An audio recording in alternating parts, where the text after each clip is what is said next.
This was very well played by Hikaru, but we also saw that Sergey can defend very well. The position was very difficult, so it's normal that after having 3 inferior positions, Sergey finally cracked, but he is defending very steadily, just like Karyakin. So I don't think that it's going to be an easy match for Hikaru.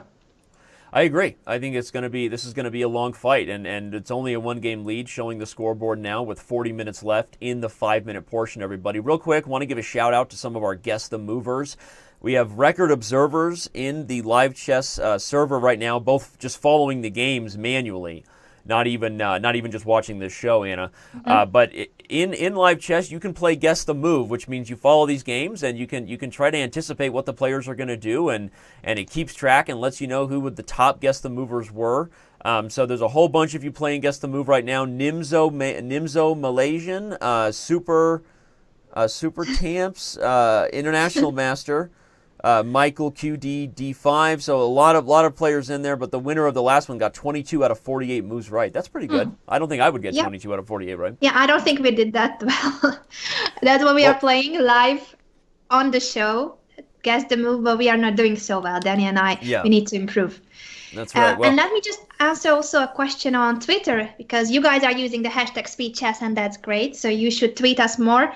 Jeff is asking if we can clarify whether the first segment is 90 minutes or the whole match. And that's a great question. It's 90 minutes for the 5 minute plus 2 second games, then an hour for 3 minute plus 2 second, and then we will, in the very end, see half an hour of bullet chess. So it's going to be a long afternoon or morning, whether you are in the States, in Europe, or Asia. Let us know where you are tuning in from. We are going to be here for hours. Don't worry. And we mean that in the most exciting "we're going to be here for hours" way, right? Yeah, totally. So many people tune in. This is awesome. We would love to be here for 24 hours. I'm just joking. Yeah, no, I was going to make a comparison to, traditional tournaments. You have these, very, very, even longer games than the rapid, exciting games we're seeing here. But you don't even get this kind of access, right? One of the most amazing things that technology has afforded us, in addition to shrinking the world and giving more people opportunities to play chess, but technology has given us these sort of up close and personal views, right? And we saw last year with some tweets going viral by our buddy Anton Squared Me and other things, right? You see some really, really funny moments when the players are laughing or being upset and showing their emotions really clearly. So I think it's about as easy to watch a 3-hour chess show when in this format than anything else in terms of over-the-board tournaments, where you just don't get to see how the players are really feeling in a way that you would like. Speaking of feeling, I totally agree with you, Danny, that this webcam on is my favorite feature of the Speed Chess Championship. Of course, it's great that we have the top players, the world's best players, competing in the Speed Chess Championship, but an additional feature is that we can see their facial expressions just as they are, without trying to fake that they are not happy, angry, nervous, whatever they feel. We can see it on their face. Totally, and speaking of what we showing our emotions on our face, I'm unhappy right now because we've seen this opening multiple times and bored. We have an obstacle bishop position, everybody, and perhaps Hikaru is comfortable feeling like he's not going to lose these ones, but I'm a little surprised by Nakamura's opening choice as black, to be perfectly honest. I think that these positions are just not going to afford black really any winning chances if you feel like you're the stronger player, and maybe Sergey will be the one to change, because if he tries a few times to win and is just beating his head against the wall, maybe he'll change it up. I agree with you that this seems to be too passive for Hikaru's style, but maybe this is his match strategy, that he's going for the win with the white pieces and the draw with the black pieces. I've never seen Hikaru play like this, so I'm surprised as well, but maybe this is his new strategy. Yes, certainly could be possible. We remind everybody we have still 35 minutes left of 5 minute. After the 5 minute portion is over, in fact, after every portion, we will play an immediate Chess 960. So if you're looking for things to be mixed up, that is literally what Chess 960 is. All 8 pieces on the back rank are mixed up, and it's a ton of fun. So for those of you who don't know what Chess 960 is, make sure you stick around for the last game of every time control before we transition to the faster portion. Will be a really fun and interesting Chess 960, also called Fisher Random. What happened? Something happened here, and you can see. I did not look for a moment. I was reading the chat. Oh, that rook on a4. And here comes the second sip of something. It's only water, so not Red Bull. Grigorians can take. But look at that. That's Hikaru number 12. That's a rare Hikaru where he purses the lips. A rare sighting right there, everybody. You're welcome. That is a rare, not quite as rare as the groundhog, sticking out of his head out, before Groundhog Day, but pretty rare. And look at that attack. Here comes the head bob. That's Hikaru Nakamura and the legendary head bob. He knows he's winning. He has calculated it d4. Look at that move. A brilliant move, everybody. The point, and I'm going to risk messing up the board, is that if bishop takes d4, the bishop comes to b3, and the white pieces have strangled themselves. With our bug here, I'm going to risk that fixes it. Of course, the pawn cannot capture because of the rook hanging. So surprisingly, an equal position that I ended up being wrong about turned really exciting as soon as white got his rook in trouble. Now, Sergey's done that twice, Anna. He's now gotten his rook trapped on awkward squares in 2 games, right? Exactly, 2 times, and 2 times it was the rook on the 4th rank, a white rook on the 4th rank getting trapped already for the 2nd time. Yeah, unfortunately, still needed to do a refresh after the analysis risk there. We were not seeing the live position. We're working on fixing that right now. For those of you who've been here the whole time, you've seen me multitasking, pretending like I'm not doing it when I'm off camera, but trying to get a couple things fixed. We did some big changes today. We've made some huge improvements to Bug House and all kinds of stuff, but something went a little wrong here, so apologies for that. We are getting it fixed. All right, well, h5, that's a powerful waiting move. I guess the point, Anna, is that even if the pawn takes, you're still going to get the rook trapped on bishop b3 at some point, right? Mm-hmm. Yeah. Yes, okay. That is the one. I see Mike commentating on this rook on a4 that interference is a chess kit king level 59. Sergey needs to level up. Sergey needs to level up. Chess Kid has the best content for learning in terms of as you solve things, you actually level up, and so you're rewarded, and it's a really kind of a fun way to do things for kids. They get rewarded, fireworks go off, things get a little weird over there, but it's fun for the kids. So, so interference, that's a tough one. Also, getting your pieces trapped. I feel like that was like king level 13. So, this is no. Jokes aside, it's not that simple. I think. Hikaru obviously felt confident. We saw him with his legendary head bob, but it was an easy thing, I think, for Sergey to miss, because in such a simply, it looks like a harmless position, right, Anna? It doesn't look like there's much going on, but this rook being trapped on a4 just changes everything. It makes white really, really under the gun as far as now dealing with this passed pawn. This is a tough one now for white. This is a horrible position. I feel like this is even worse than the previous one we have seen. And I feel sorry for Sergey, because this is such a painful position. You cannot move your pieces. It is still material equality, but it feels like you are already a rook down. Yeah, Grandmaster Max Illingworth is recommending an idea with perhaps rook to g1 and g4, or maybe even g4 and then rook g1. His idea is to maybe the rook and bishop might create some counterplay working together over here. And here, okay, and so Sergey is agreeing with Mr. Illingworth. It looks like that might be the best way for white to get counterplay. But there's risk in here no matter what. I think at a certain point we see Hikaru sitting up and zoning in right now, and I was just going to say it's because he's calculating whether he can play d2. Everybody, the reason why white couldn't just come back with rook d1 is because you'd see bishop b3 attacking both rooks. So Illingworth gets his idea played, but maybe it wasn't the best idea. Now Sergey has to sacrifice the exchange in order to keep the game going. Yeah, this is once again an exchange down for Sergey, and I think it is not an exchange down that you can hold.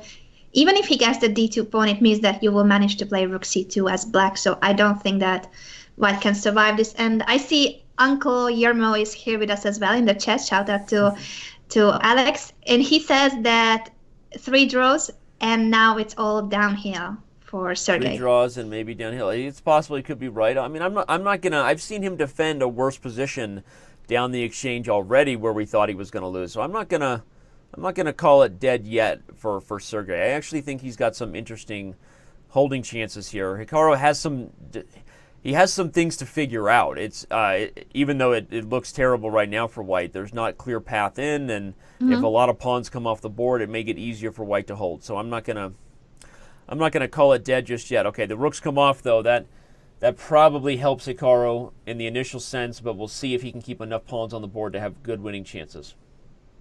Yeah, and once again, the time situation is not something that makes it easier to hold this position. Certainly. Sergey only 20 seconds on the clock and 2:40 for Hikaru. Yep.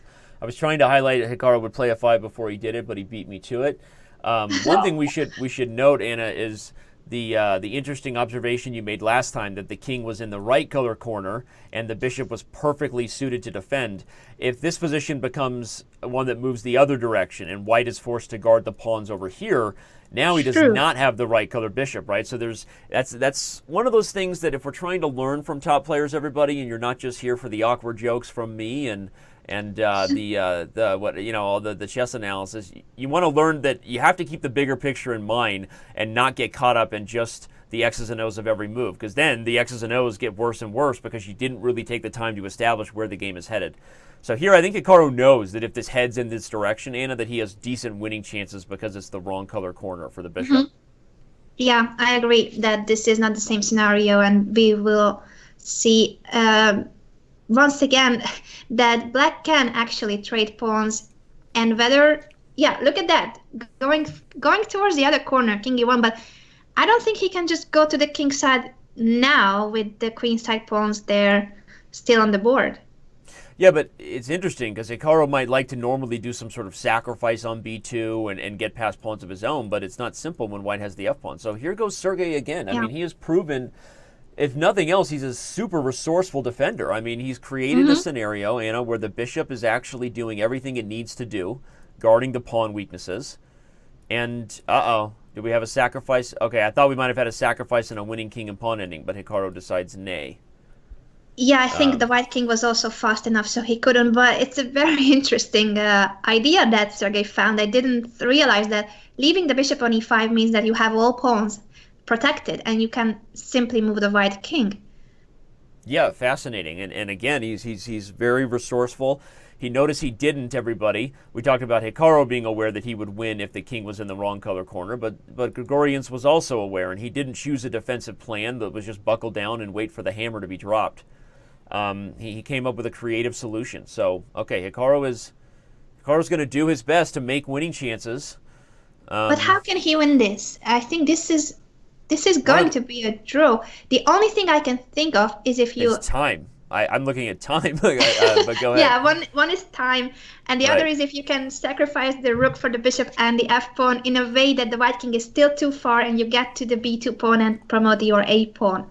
Yeah, he's created a scenario now, Anna, where that's not a bad idea at all. Now the king is really cut off. Let's say he gets the king here and somehow finds a way to quickly sacrifice and get both the bishop and pawn. He may win a king and pawn ending, everybody, but Sergey has played fast enough that with the increment, he's now got more time than he did 10 moves ago, and so you got to tip your hat again to the very resourceful defensive skills.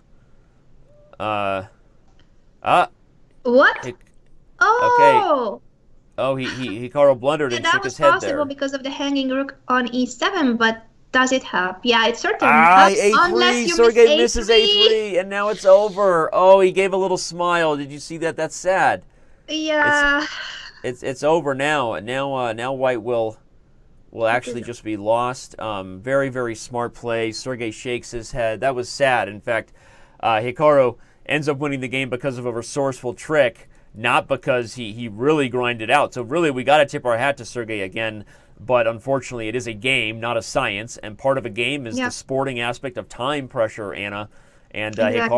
Hikaru is getting his opponent under time pressure, like he does probably better than anybody. I see that Jeffrey Xiong is also here, one of the participants of the Speed Chess Championship, and he's saying the same, that it was a tough game. And yeah, we feel sorry for Sergey, but as you said, this is sports, and Hikaru competed very well, going for a final trick and lots of more time on his clock. So kudos to Hikaru. Not necessarily a backbreaker. Obviously, if you're just joining us, or if you've been here, you know that the match is only a 2-game deficit currently for the challenger. Sergey Grigorians, obviously, with Nakamura being the favorite.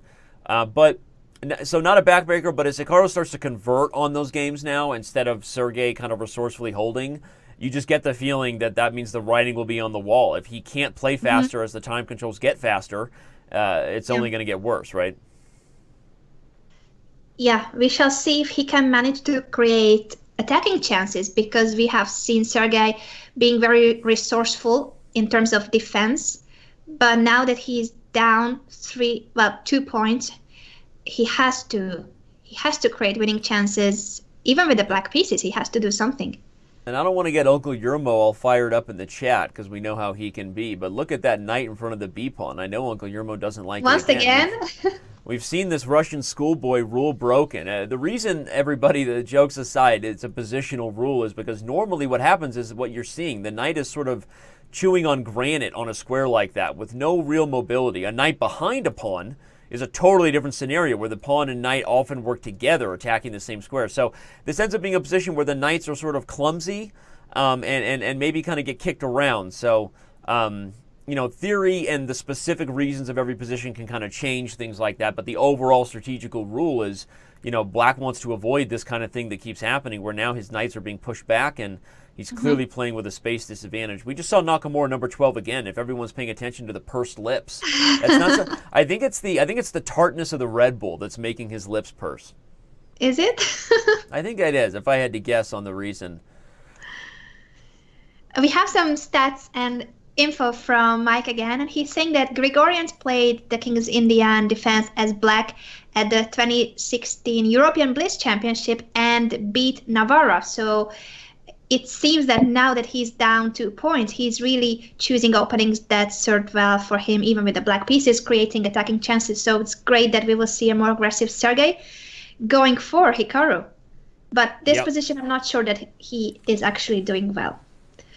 And the Mike that Anna is referencing, everybody, if you're not aware, is FIDE Master Mike Klein, our director of content over on Chess.com and Chess Kid. Also known as Fun Mike on Chess Kid. Also known as Fun Master Mike on Chess Kid. But you can follow Mike on Twitter. I think he's at Chess Mike. And, of course, Mike Klein writes a lot of news reports. So if you're wondering who is this mythical Mike who's giving them stats and information, it is FIDE Master Mike Klein. Everybody knows Fun Master Mike and Papa Bear. Yeah. Well, they know Fun Master Mike, but he's anyway, he does a lot more than just make awesome videos for kids. So thank you, Mike, for continuing to help make the show amazing. All right, knight to d4. I like that move. The black pieces are going to try to unwind, and that's their tactic, everybody.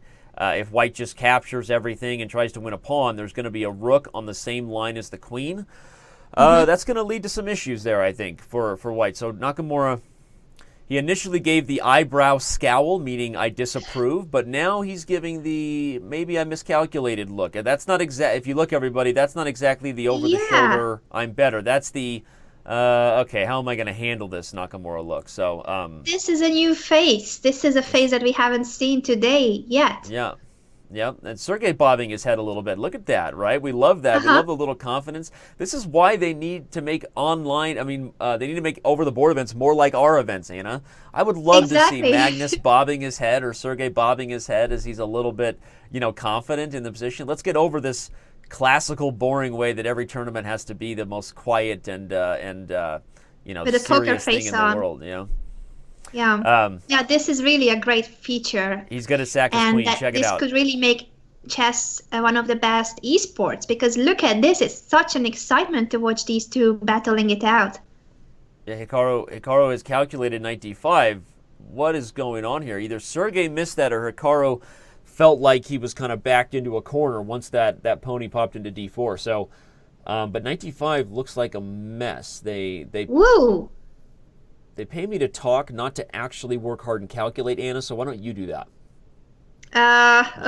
Thank you, Danny. Just kidding. Just kidding. No, why don't you tell everybody what's going on? Because we know I don't have the skills to... No, I'm just kidding. It looks what the heck is going on here? 95. The point, everybody, is a capture leads to a capture back, and, temporarily down a piece, but black has just as many issues to deal with on the e-file as he did before when the queen was under attack. So Yeah, but there's this pin on the d-file, and now rook b4 attacking the c4 bishop, and the d4 we make bishop it a piece is their set, right? X-ray attack. Is there a capture on e6 and then a take with f7 check? Maybe we lose one of the bishops, but if white can create some tag now, without the bishop on c4, he can take back on f7 with the queen. So rook b4, I think that is a great move, and now I want to see Hikaru's face. Yeah, he's leaned in, and I think he knows this is a critical moment. He may have to decide for a practical resource such as sacking a piece and admit that he miscalculated, or he's trying to convert on something. I think one thing that is telling, Anna, is take a look at the clocks, right? How often do we see Hikaru being the one who's down on time? And for those who are wondering, oh, that just means he's thinking and thinks he's winning. Normally Hikaru is up on time when he thinks he's winning. So, yeah. So that's an interesting observation that Hikaru feels like he's needing to justify this position. Yeah, I think Sergey is doing great. And that's what Hikaru's face says, Hikaru's clock says. The position is still a mess, but we feel like there is nothing that could bring back the material to white. So he's a piece down. He has sacrificed a piece with knight d5, aiming for this pin on the e5. Let's calculate this line. If takes e6, I think he takes on d4. No, that would allow takes with check. But how does Rook takes c4 he wants. Rook takes c4, but rook takes c4. Okay, but then if we take f7 with check, you're just capturing back with the queen, I guess. Yeah. And now the bishop is pinned. So, okay, looks like I'm still having... What line has happened? Is that the line that happened in the game, or I'm still having these issues? No, Hikaru is still thinking, and he's going really down on time. But this is a position that if he doesn't make the best move, then he might be just lost on the spot. Maybe he's already lost. The question is whether those pawns can do something to compensate for the piece. But I feel like he's losing more material because of this d5 and the bishop's on the 4th rank. Yeah, he's a little frustrated. He's leaning in, and I think he's thinking about something went wrong here. I mean, he maintains a sacrifice of the piece because he didn't take anything, but he's got a couple pawns for it. So I guess he's maybe just going to say, well, we'll see if my opponent can calculate his way out of this, because now Black has to play the right technical moves here. So okay, let's see. So if Black was to just move the queen off, let's say, what happens then? So you just want to move the queen anywhere? Yeah, I mean, okay, so here comes rook takes look at d5. that, rook takes d5. It takes and takes. Yeah, he wants to take both bishops. He's giving up the rook for the 2 bishops after bishop takes d5, rook takes d4, and then rook takes d5. But he's going to be pinned on the e5 still. So is this working? Look at that move. That's an awkward intermezzo there by White, and Nakamura is attacking the rook. Hanging. Both rooks, but almost both bishops are hanging too, right? This is an absolute mess. What is this? Sergey's best chance is to continue to calculate on his opponent's clock so that he can make moves, I think, and put the pressure on Nakamura, who's now under a minute. And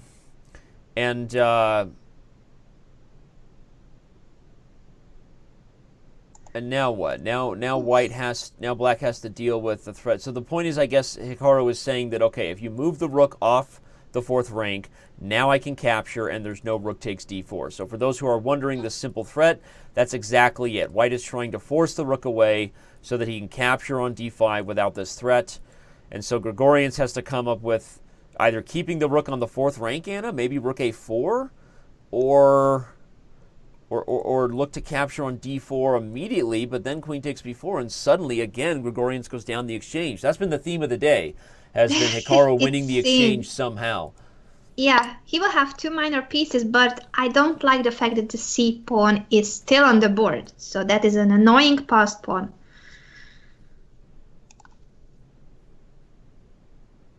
Robert is suggesting rook takes c4, and after rook takes, queen h4, pinning on the 4th rank. That is a very interesting tactical idea. Rook takes, and queen h4. Classic Bobby Hess, looking for some sort of mess. And look at that. Sergey is going for it. He's going for that line. No, but not. He doesn't follow with another queen h4. Idea. So this is still an issue for Hikaru. I mean, that's kind of what Robert's idea was based on too, everybody, is despite the fact that Nakamura won that rook, White has some issues here. I mean, the bishop is pinned, and queen takes c5. Wowzers. So Hikaru is nodding his head, but I think this time more in kind of an acknowledgement that he'll probably be happy that he didn't lose this game because it felt like he was under pressure and on his way there with all the bishops being pinned, right? Yeah. The Mac Dizzle, So it's thank you two for following pieces for us. the rook and Yeah, no black- pawns, but there are only 3 pawns on the king side. This could be a draw if white plays well. He's not threatening rook takes e6 at the moment because of the back rank mate with rook d1, but that is That's a threat on the long run. So next move, if h3 or g3 and then rook takes e6 could be a threat, but the bishop is hanging. What about rook takes c8 here? Bishop, yeah, I was just going to say, did he just miss that? Rook takes c8? Yeah, I think Sergey missed it.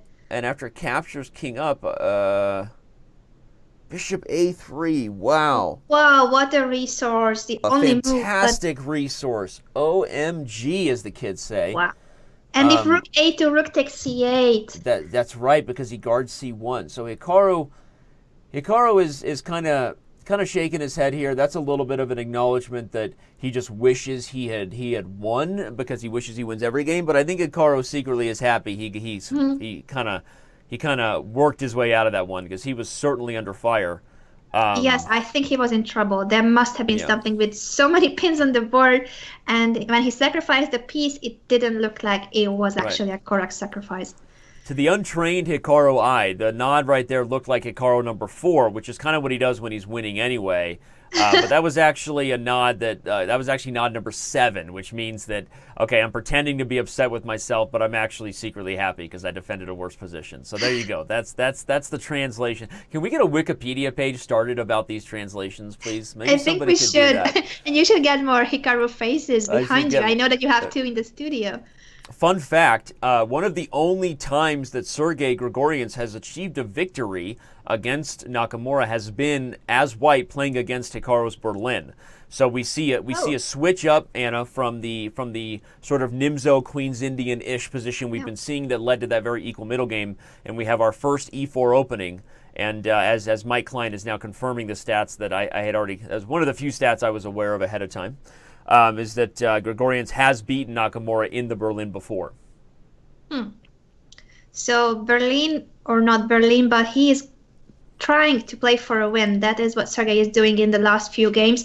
We saw him very, very solid in the first 3 games, and they ended up in a draw. But once he lost those 2 games in the match, now he really has to go for it no matter what color and no matter who is the opponent, because Hikaru is leading. He is up to now 2 points. I cannot add up 2 numbers. Still up 2 points. I can't add up 2 numbers either. I'm still convinced 1 + 1 = 3. So the transition into more of an endgame has already happened here. That's kind of what happens in the Berlin. But this is one that I think favors white a little bit in the long term. If now black's rook has a few moves to coordinate itself, I think white is supposed to play knight e4 here. But I guess, knight e4 will be met by b6 to stop knight c5, and then you have to deal with bishop to d5 coming in some positions. He goes for knight e2 to bring the knight to f4. And heading to f4. I see that there are more and more people in the chat, so let's just give a shout out to Georg Meyer as well, another participant of the Speed Chess Championship. So we see that Jeffrey is here, Georg Meyer is here, and so many other, not only titled players, because I want to give a shout out to everybody who is here, whether you're a titled player or not. It's just great that you are here and that you share this moment with us when Hikaru is taking on Sergey Karyakin in the opening match of the Speed Chess Championship. Sergey Grigorians. You went to the you went to the other Sergey, but yes. Grigorians. did I say Karyakin? Yeah, you did, but it's okay. Didn't realize. Well, it's because you had it. You were seeing Georg Meyer in the chat, and you were being reminded of who he's playing. Of course, as we see here. I'm excited for all the players, including Sergey Karyakin. That's right, and that's totally understandable. So, black has, I guess, found a way to get the rook back in the game, but I still like Grigorians' chances, and I think it might not be a mistake that Sergey has already beaten Nakamura here. He seems to feel very comfortable on the white side of the Berlin. I feel like white has the better chances in this one. What do I see when I say that? I think, okay, we obviously know that Berlin has this long-term pawn structure problem for black, and that means that white has a 4-on-3 advantage. So despite the fact that this pawn has reached, h4 and maybe making this pawn weak, it's also overextended, and so if white eventually gets the king active, there could be some targets there. Okay, I mean, it's still a very close to equal game, assessing things very generally, but I like Sergey's approach so far. Plus, Hikaru he's been all over. We've seen Hikaru number 22, Hikaru number 6. I don't know where he's at today in this game. He's all over the place right now. Not really making it easy to understand his emotions. Also, I like that Sergey is playing faster, because in the first couple of games he was down 2 minutes on the clock in every game. So now at least he keeps the pace of Hikaru. That's the first step in taking him down. I agree 100%, and it's very possible we could only be seeing one more 5-minute game after this, with just under 10 minutes now remaining on the total game clock for the 5-minute portion. As everyone can now see from the score, of course, it is a 4-2 lead for the American. But after this, we will have a game 960, a quick break, and then things only get faster from there. We go right to 3 minutes, and it gets even more fun. But there goes knight f3. See, I like that. I like that for Sergey. He's coming back to hit the h4 pawn. Maybe a little bit of a... Okay, do you want to draw? Because, okay, if he goes back to d4, probably Nakamura repeats with the move knight to e6. But Sergey, I think, wants more than a draw here. Okay, no, maybe I'm wrong. Here he goes back to d4. Hikaru gives the upper lip. That's number 9. He gave the lip, Anna. He goes back, but I'm not sure that he will repeat 3 times. Maybe this is just like asking Hikaru, are you going for the draw or are you aiming for more? I get the feeling with that he may be willing to repeat here, and yeah, there we go. That just comes from expert of just knowing Hikaru's facial expressions. Nothing with the chessboard. But okay, so now we have a 4.5, 2.5 lead. Possibly this is the last game, depending on how quickly it's over, in the 5-minute portion. Yes, some of you are asking where is Sergey from, and he is from Russia. So if you don't know that, he is a Russian grandmaster. He was an under-16 world champion, so he was a youth world champion.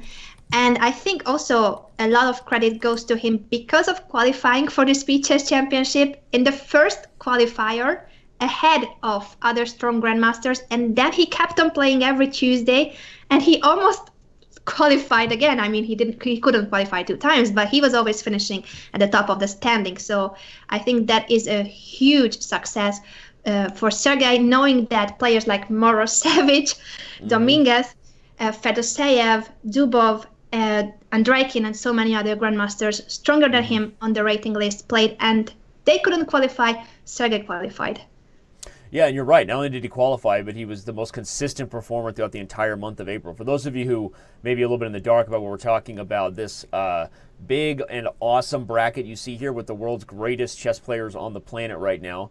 The 15, 16, 14, and 13 seeds, you can see there, Jeffrey Zhang, Gadir Gusenov, Georg Meyer, and Sergey Grigorians. Those were all taken by qualifier tournaments that we've had taking place on Chess.com for the last month.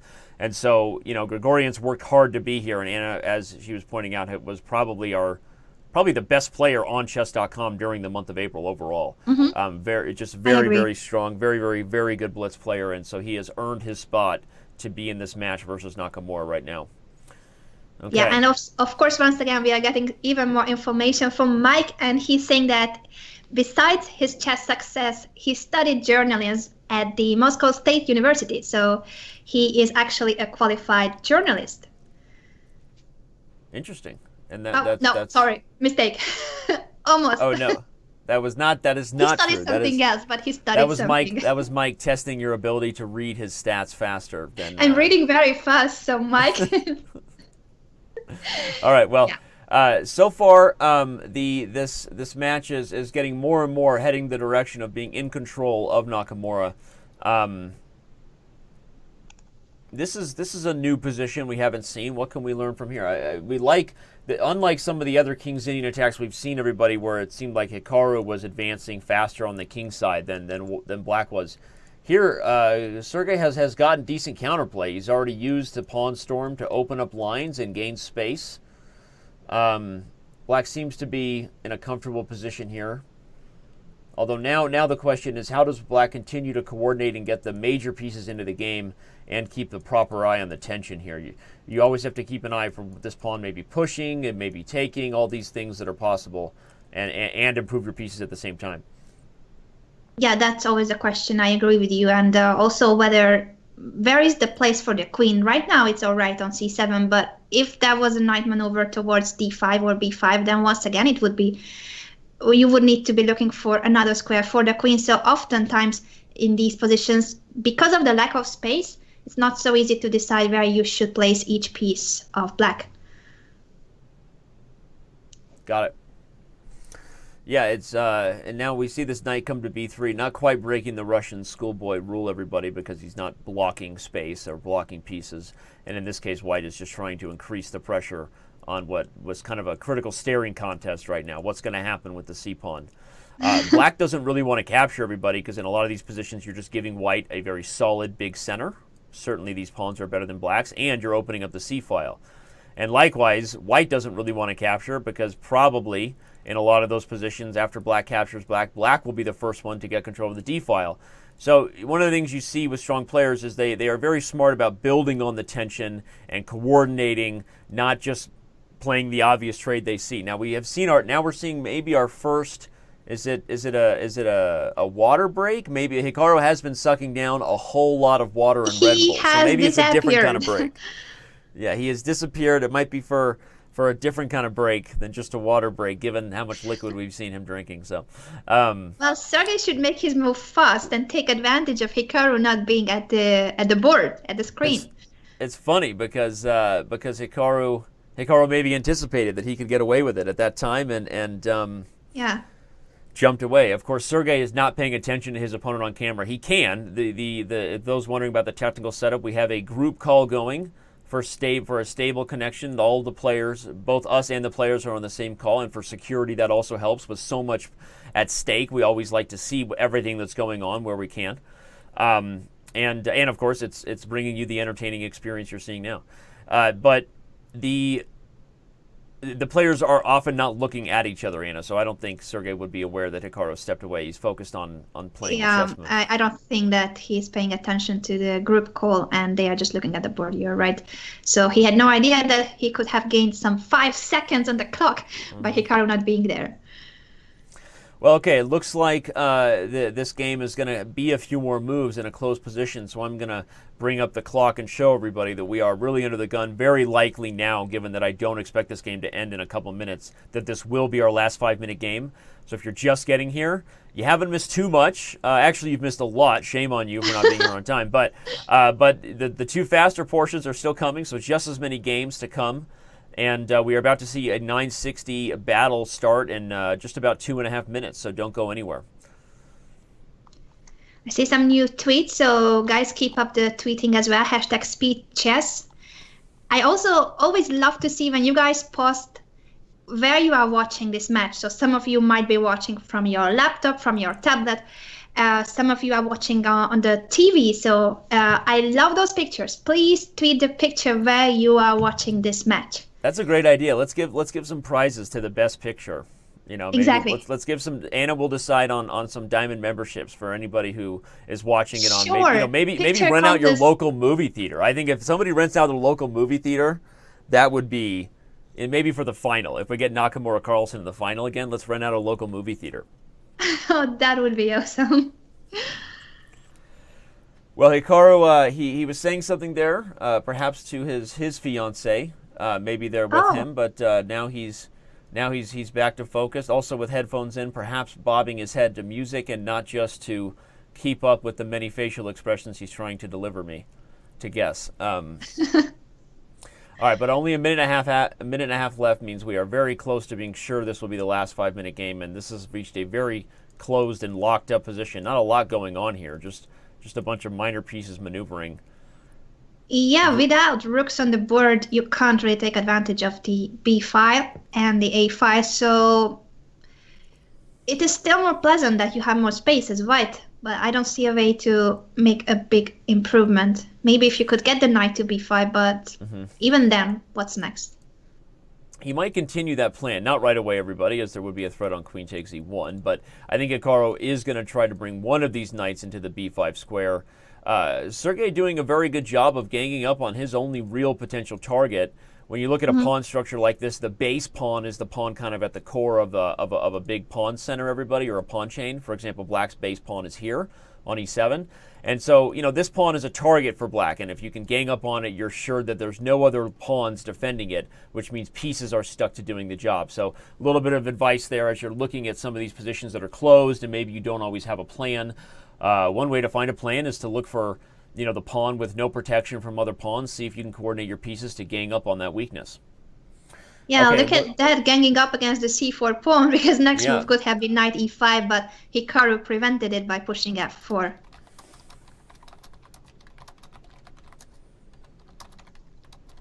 So you are letting them know that this is the last game, I believe, of the 5+2 time control. And right after that, we will see a chess 960. I'm curious about that because I'm not very good at playing chess 960, but I love that type of chess as well. So I want to learn. I'm not very good at chess, but I love playing chess. So sorry? I said I'm not very good at chess, and I love playing chess. So I'm all about that. You got to play that as well, but now talking about chess 960, it also applies. Also a ton of fun. I agree. Hikaru instantly plays e5 there. Wow, really confident about this plan, and he's going to lose the bishop pair, but he takes on d6. Of course, black cannot capture on e3, everybody, as white would have taken on e7 and gotten a queen. But so now we have two base pawns under fire, potentially, Anna, right? You have a base pawn for black on d6, which white would love to gang up on somehow. And you have a base pawn for white on c4. Hikaru shaking his head because the black king is coming, so the d6 pawn will be well protected. And the c4 pawn is not so easy to protect. Are there tactics? Knight takes c5. I don't know if Sergey saw this coming because a6 is hanging. Why was he shaking his head? Again, Sergey might have blundered. Because the bishop takes c4. Well, remember, you can't always trust Nakamura's head shakes. Sometimes he shakes his head right as he's... I missed it. I can't give my expert opinion of what Nakamura head shake that was. Number 4, number 7, number 11. But I think maybe he was shaking his head because it was a beautiful tactical motive, but in the end he didn't win material with it. Right. So that was this hanging pawn on c4, luckily for black. Yeah, so neither side really able to get anything concrete out of the other side's pawn weaknesses. But now if we're evaluating, we kind of like black's chances, because if we're looking at king activity, black's king is serving a true purpose, guarding the pawn. Whereas white's king is stuck over here, which means if black, I'm just going to throw out, after knight f3, is there a move like knight to c3? And am I not just going and gobbling up this d5 pawn? Okay, Hikaru plays knight e6 rather than knight f3, but I'm still curious why... Okay, yeah, so here comes knight e3. I feel like if anybody can win this endgame, it's going to be Sergey now. Here comes the d5 pawn falling, and oh wait, Hikaru has tricks. Knight to f8 check, followed by take on going for the g6 pawn. Yeah. So I think Hikaru might be saving the day with this little back and forth with the knight guarding the d5 pawn. Yeah, it looks like we're going to get another draw. I can tell by the... Hikaru offered the draw. Let's see if Sergey takes it. It has been and just accepted. like that, the 5-2 portion will come to an end, and we have our first 960 game. I am excited. Let's give a quick shout out for station identification here. Again, if you're just getting here, this is the Speed Chess Championship 2017. Going to be the biggest event happening in the online chess world for the next 6 months or so. Matches all the time. Check the full schedule at Chess.com TV. Magnus Carlsen, Hikaru Nakamura. I don't even really need to name anybody else because you get it. Everybody, everybody who matters in the chess world, the top players. And the Chess 960 has started. You need to let me know if the pieces are just randomly sorted out, or how is the rule about this? In these cases, the pieces are just randomly sorted. The players are not told the positions ahead of time. Every Chess 960 position has a specific ID. I know there's a lot of them, but 960 possibilities, but they all have a different ID.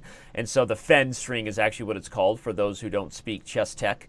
But the specific fen of the position is not told to the players. They are not aware of the position they're going to get, and they don't even know what color they're going to get because it's really random. It depends on what their last color was at the end of the previous time control. So here you see Anna Nakamura has the black pieces because his last game was with white. All right. So this is crazy fun, everybody. If you haven't played Chess 960 ever, go to Chess.com and play it. It's fun and free, and it basically is. A lot of people considered it for a while the future of chess because it eliminates so much preparation. It's a very, very difficult thing to you can make mistakes very early. You'll notice that Sergey Grigorians took a few seconds, and I'm sure you were noticing. Right? He almost took 30 seconds before making his first move because he wanted to decide on a plan because it's not a position he's prepared to play. Yeah. Right. Yeah. This is really exciting about Chess 960, and they can castle as well, can't they? So you can castle queenside in this position, or can you also castle kingside with the rook on e1? I don't. That's right. No, you cannot. You can castle kingside with rook on e1, but obviously not with these pieces here. If white in another case, if for instance the rook was on g8, or only if the rook is in the corner, like in traditional chess. You can castle to either side in any Chess 960 game as long as you follow the traditional rules of the king and rook haven't moved. All right. So there actually are no limitations. It has to be the traditional castling. There's no exceptional castling in Chess 960. No matter how awkward it looks. I mean, if you have a king on a1 and a couple rooks over there on the king side, you can still castle kingside as long as none of the pieces squares are blocked.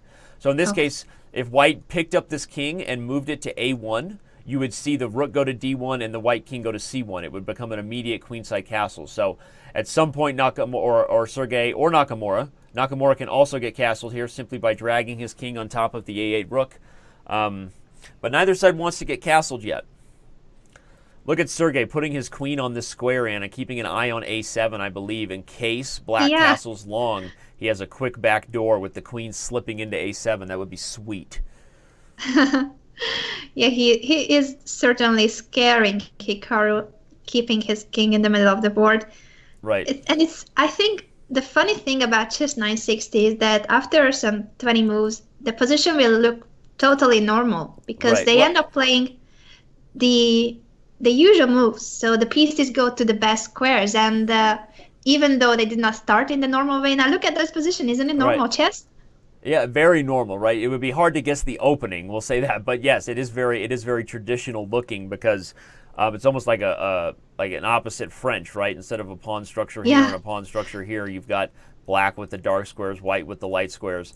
I think white's a little better here. I think Nakamura's position is a little worse. On the note of what positions we choose, as we just saw both players castle long, so that's cool for those who don't know how that works. But the only real effort we put into the positions, Anna, ahead of time, besides keeping it secret from the players, is we try to get positions where the initial computer evaluation is as close to equal as possible. One of the dangers of Chess 960 that people don't understand is that some of the positions that are Chess 960 are, because the pieces are so awkward, sometimes white actually has a very big advantage because the initiative in a position that's not classical chess is so much more dangerous, right? And so we try to do our best. I say we, usually Pete, our senior editor and events manager, he takes that very seriously and tries to pick positions that are very, very dynamically equal so everyone can trust that that's something we do. All right. Look at that knight coming to b4. There could be some danger on the queen side. Yeah, this isn't a Russian schoolboy mistake anymore, everybody. This is Sergey about to get his attack on. Here comes knight a5, and you're going to see a couple of knights aiming in on these pawns. And look at Hikaru's queen and knight. This is not ideal. I expect we'll see a move like bishop c8 from Nakamura, and then maybe even a chance to either get the queen over or get the knight over. I'm wrong. Look at his plan. I bet he's going for the Mikhail Tal, put a knight on c8. And that's how maybe this is his plan, is to maneuver a knight to defend. But is that good enough in order to defend the b7 pawn? Because I would be afraid of the queen coming to f1 and then knight takes b7. Yeah, well, I think he'll probably leave this bishop square b5 he always has, probably so. No, but you're right. I mean, a bishop, maybe there's other ways to. I think Sergey's better here. Even with the plan that we're happy with. I love his position. Look at the pressure on the queen side. I agree. I think that this is a very good chance for Sergey to strike, where, despite being down 2 games at the end of 5 minutes, he could be only down 1 game, which I think if you asked him pre-match, Anna, if he would take that, only being down 1 game headed into the 3 minute, I think he would say yes. Certainly, I wanted to say that now queen f1, and I'm so scared as black of bishop takes a6. Agreed, town. Population us. Here it comes. You have to go bishop c8 in order to Wow. prevent the... Oh, b6, what? What? Knight takes a6, knight takes c7. This is about to get nasty. Look at this. Something weird's going to I happen now. think this is bad. Hikaru is one of the things he does so well, and he may still lose this game, but I think he recognizes he was in trouble. And so notice how quickly he's been playing. His best chance from a practical perspective is probably to just put the pressure on Sergey and see if he doesn't convert, then maybe he won't have the time later on. So And he didn't go for knight takes. He goes knight c6, and now after a5, the pawns are not hanging anymore. So yeah, this might be Hikaru's secret, that even in a bad position, he plays very quick and confident. So you question yourself whether your sacrifice is good enough. Yep, I agree. And Sergey's only getting down further on time. So he either, I mean, what's going on here? He didn't go for the exchange. He plays bishop c2 first. There was a threat of queen a6 mate. Duh. Okay, yes. Yeah, so but now what? Now maybe he takes b4, brings the knight back to maybe e6 and tries to get the light square bishop off the board. That would be my idea. If I was Sergey, I would look to do a little chop, and put the pony here with a threat. Because if I can get the light square bishop off the board, I feel like that gives me better long-term chances of attacking black. So that's my I accept suggestion. your idea. I think that would be really great to get rid of that bishop on c8. We'll see if Sergey agrees with that as well. Okay, and Hikaru recognizes that and decides, doesn't allow. I'm just going to sack the exchange right away. Absolutely. And we are getting some more information now from Pete that according to Stockfish, Grandmaster Stockfish, white is ahead +3.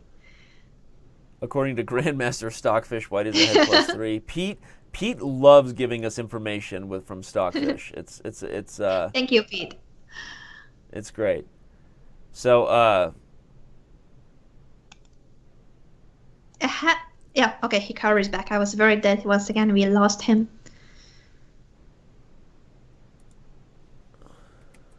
I'm just responding to some team messages here, making sure everything is set. So this is the first game where the exchange up is not for Hikaru. We have seen Sergey losing his rook 2 times already.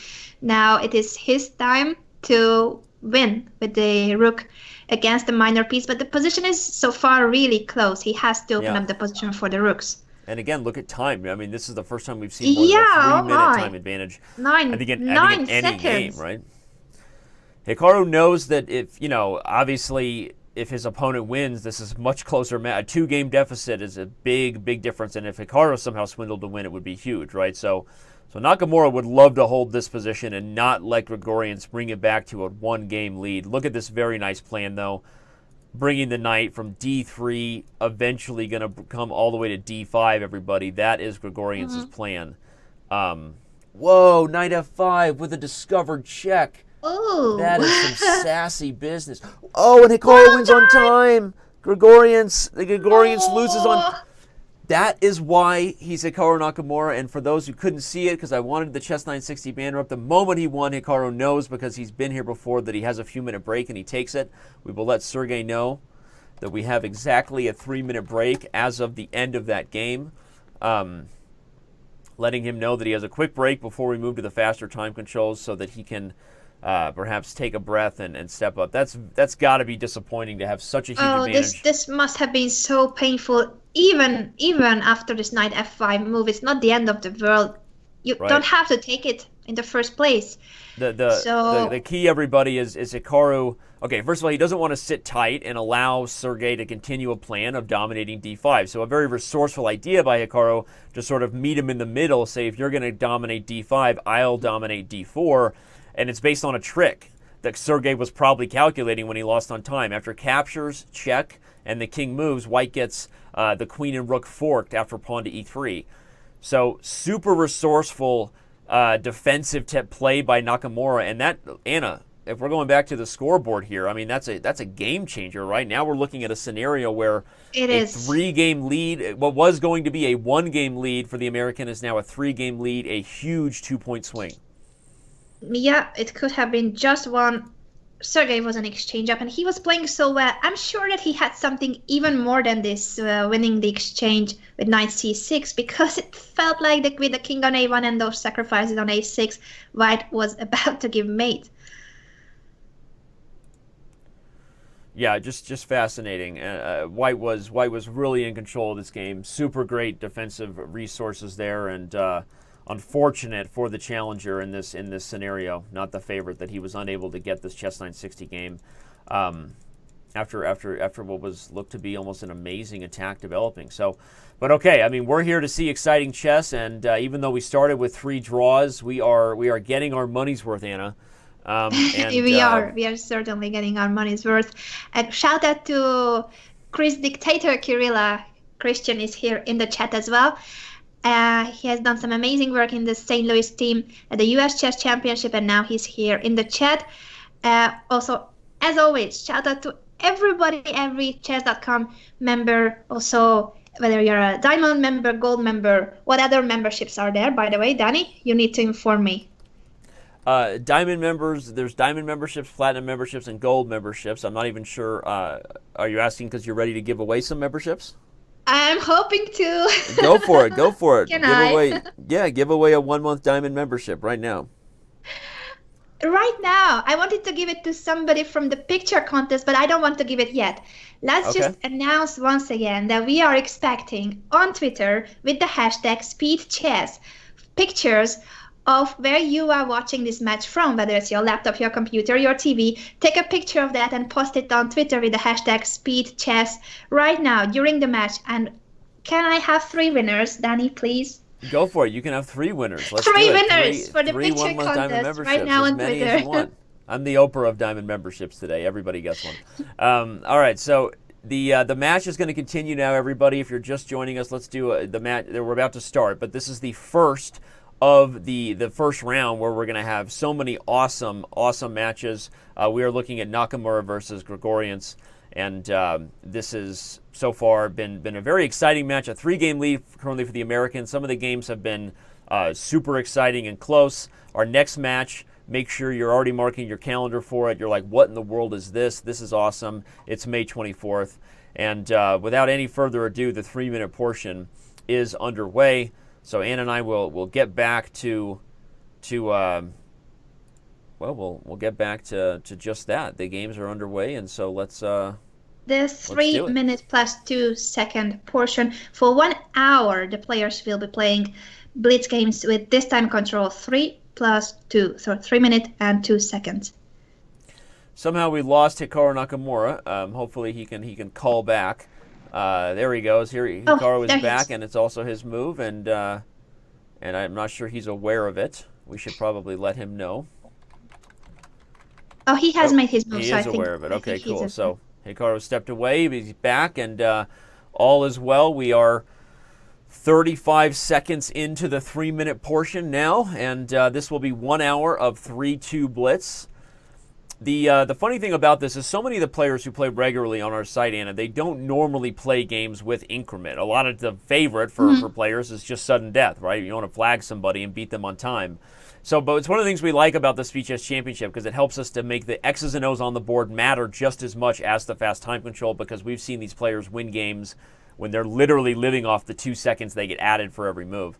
So, I think that helps. The reason I bring that up, talking about the time controls, is because I do think it helps sometimes let's say the slower player or the lower rated player, Nakamura, known as being so fast, right? I think that even though 3-2 is faster and we've seen Sergey struggle with taking more time, I think it does keep the match, a more of a better chance that there could be some sort of comeback or an upset, because those extra few seconds really helps, I think, sometimes the lower rated player to be able to think and stay on the board with a super grandmaster like Nakamura. Yeah, also, this was a time control of the qualifying tournaments where Sergey managed to take the first place. So I believe that he's feeling confident with this time control, and he has a good chance to at least win a game or two, because he hasn't won a game yet. Let's just see that the score is 6-3, but with draw, so he hasn't won a game yet, and I think he should. He's capable of winning. Yeah, I agree. I think, well, we just saw a game where we thought he was going to win. He was on pace to do so in that Chess 960 battle that if you're just joining us, you missed. But stick around, and thanks to everybody who's continuing to follow and subscribe to our channel. Mucho gracias, and let's... That wasn't too bad. What? That wasn't too bad? The pronunciation was pretty good. Oh, yeah? I know you're fluent in Spanish, so I speak a little bit, but I'm not even going to say that because I'm just going to be embarrassed by you. But the pronunciation wasn't bad, right? And I mean, I do specialize in accents for a living. You should do that more often. I have listened to some of your streams with the certain accents that you are a master of. Today, I think we're just usually the accents come out as the fireworks happen because it's something I can't control. Half the time I'm blacked out. But the okay, so the X's and O's of this one, I really like the way these King's Indian attacks are going for the American. I feel like Sergey needs to figure out how he wants to deal. I mean, Hikaru is playing just like a very straightforward plan here. He fianchettos the bishop on the king side. He's going to strike with e4, and then he's going to do everything he can to remaneuver the pieces and just launch an attack. And I feel like Sergey has tried multiple different defenses against it so far, right? Mm-hmm. He did, and he keeps on trying. Once again, he's getting low on time, Sergey. Yeah, and I'm expecting if you give White some moves here, you would see things, even ultra aggressive like G4 coming. But I was going to say, do we have to protect Knight D4 first with Queen F2? But Sergey decides to hop now into that square. This seems like the right idea, actually. I like Black's approach now. I like it as well. Let's hope that the queen doesn't get trapped because we have seen his rooks being trapped on the fourth rank. Now let's not do it with the queen. He's gotten some of his major pieces in trouble. If you're just joining us, there were some really exciting games where rooks were trapped on the fourth rank. Go figure. So we're hoping for Mr. Grigorians that doesn't happen to the queen here. Okay. So who's better here? Okay, so we like Black's activity. I mean, it's a powerful queen and a decent knight, but long-term, White has the bishop pair, which is important to everybody. Again, we've said that most positions become more and more open. They don't become more and more closed, so the bishop pair tends to be an advantage as the diagonals free up. But Sergey's also in the d file. I feel like this is a decent position for Black. What do you think? I think the same, but once again, I'm feeling a bit of a danger for this queen on e4. I know that it's not getting trapped right now, but after queen c3, next move I can go bishop g2, and you have to go to g6 or f5, and it doesn't feel good. I agree with you. Actually, the moment I said that, queen to c3 was a really good move. Okay, so the obvious threat, everybody, is Nakamura would like to just go win a piece here. But if the knight moved, there would have been the moves Anna was worried about, either bishop g2, bishop d3, some really crazy stuff with this queen. And now there's... what's going on with rook to d2 here? What? Whoa. Rook to d2?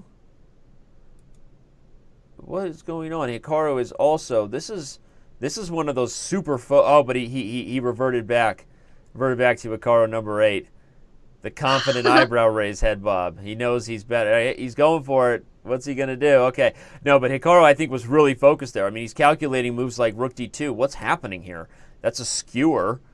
If the queen moves, we can't win a piece, apparently. Grigorians has calculated well enough to get out of this. Does he want to go queen f3 to pin queen e4 back? But now... No, I think he has to go back to e4 back. He has to keep other squares open for the queen. So he goes back, but now... Is there takes, and then maybe the rook just comes to d1. Hikaru, yeah, I was going to say he just settles on having an edge as they head to an endgame. I think this transition has really hurt Grigorians, and the time also says that... Exactly. Even if he didn't lose material, this was not the way to play.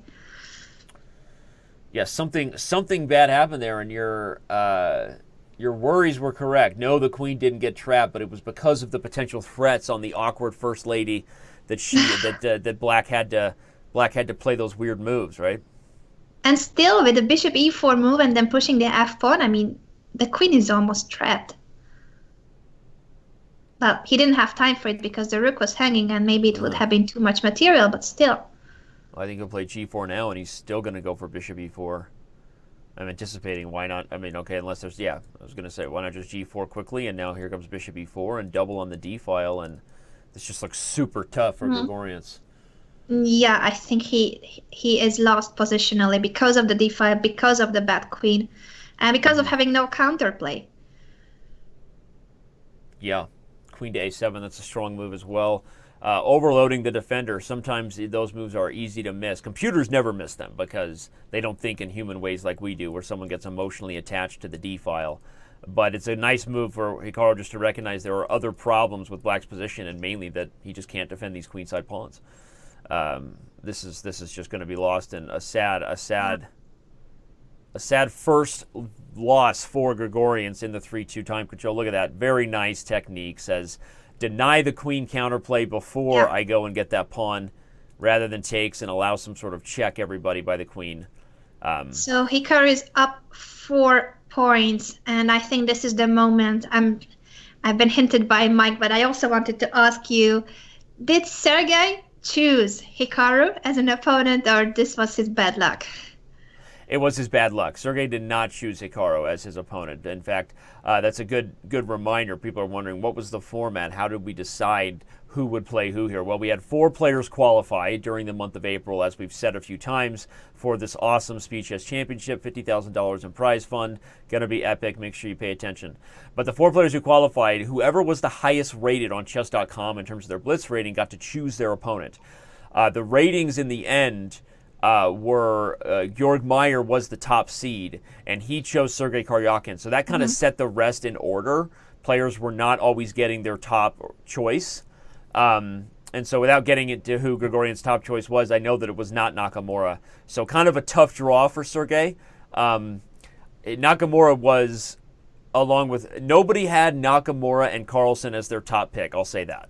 What a surprise. Not a surprise, right? People were looking forward or hoping they could be higher rated enough to choose either Maxime or Sergey Grigorian. Of course, I wouldn't want to play either one of those guys anyway. But I think that people definitely still see Nakamura and Carlsen as the 2 most feared men in the system, and so nobody chose to play Nakamura or Carlsen in the first round. Yes, if they want to move on to the next round, it's a smart choice not to pick them. But you can never know. Maybe can he do something with 4 points down? Can Sergey produce a miracle and start winning games? Well, he's back to the Berlin. I felt like this was one of his better games so far. True. Not just because of our preconceived knowledge that it's one of the only times he's beaten Nakamura in over-the-board game was on the white side of a Berlin. So he's in a Berlin now. What's going on here, everybody? We've highlighted it before, right? White has a positional edge, 4-on-3 that's healthy versus black double pawns, but it's a difficult position for White to win in a lot of cases. That's why you've seen it be so popular at the high levels. And currently, probably Black's biggest problem is he's got to figure out how he wants to coordinate the center here, get the king out of the middle of the board, and get the rooks connected and operating on the d file.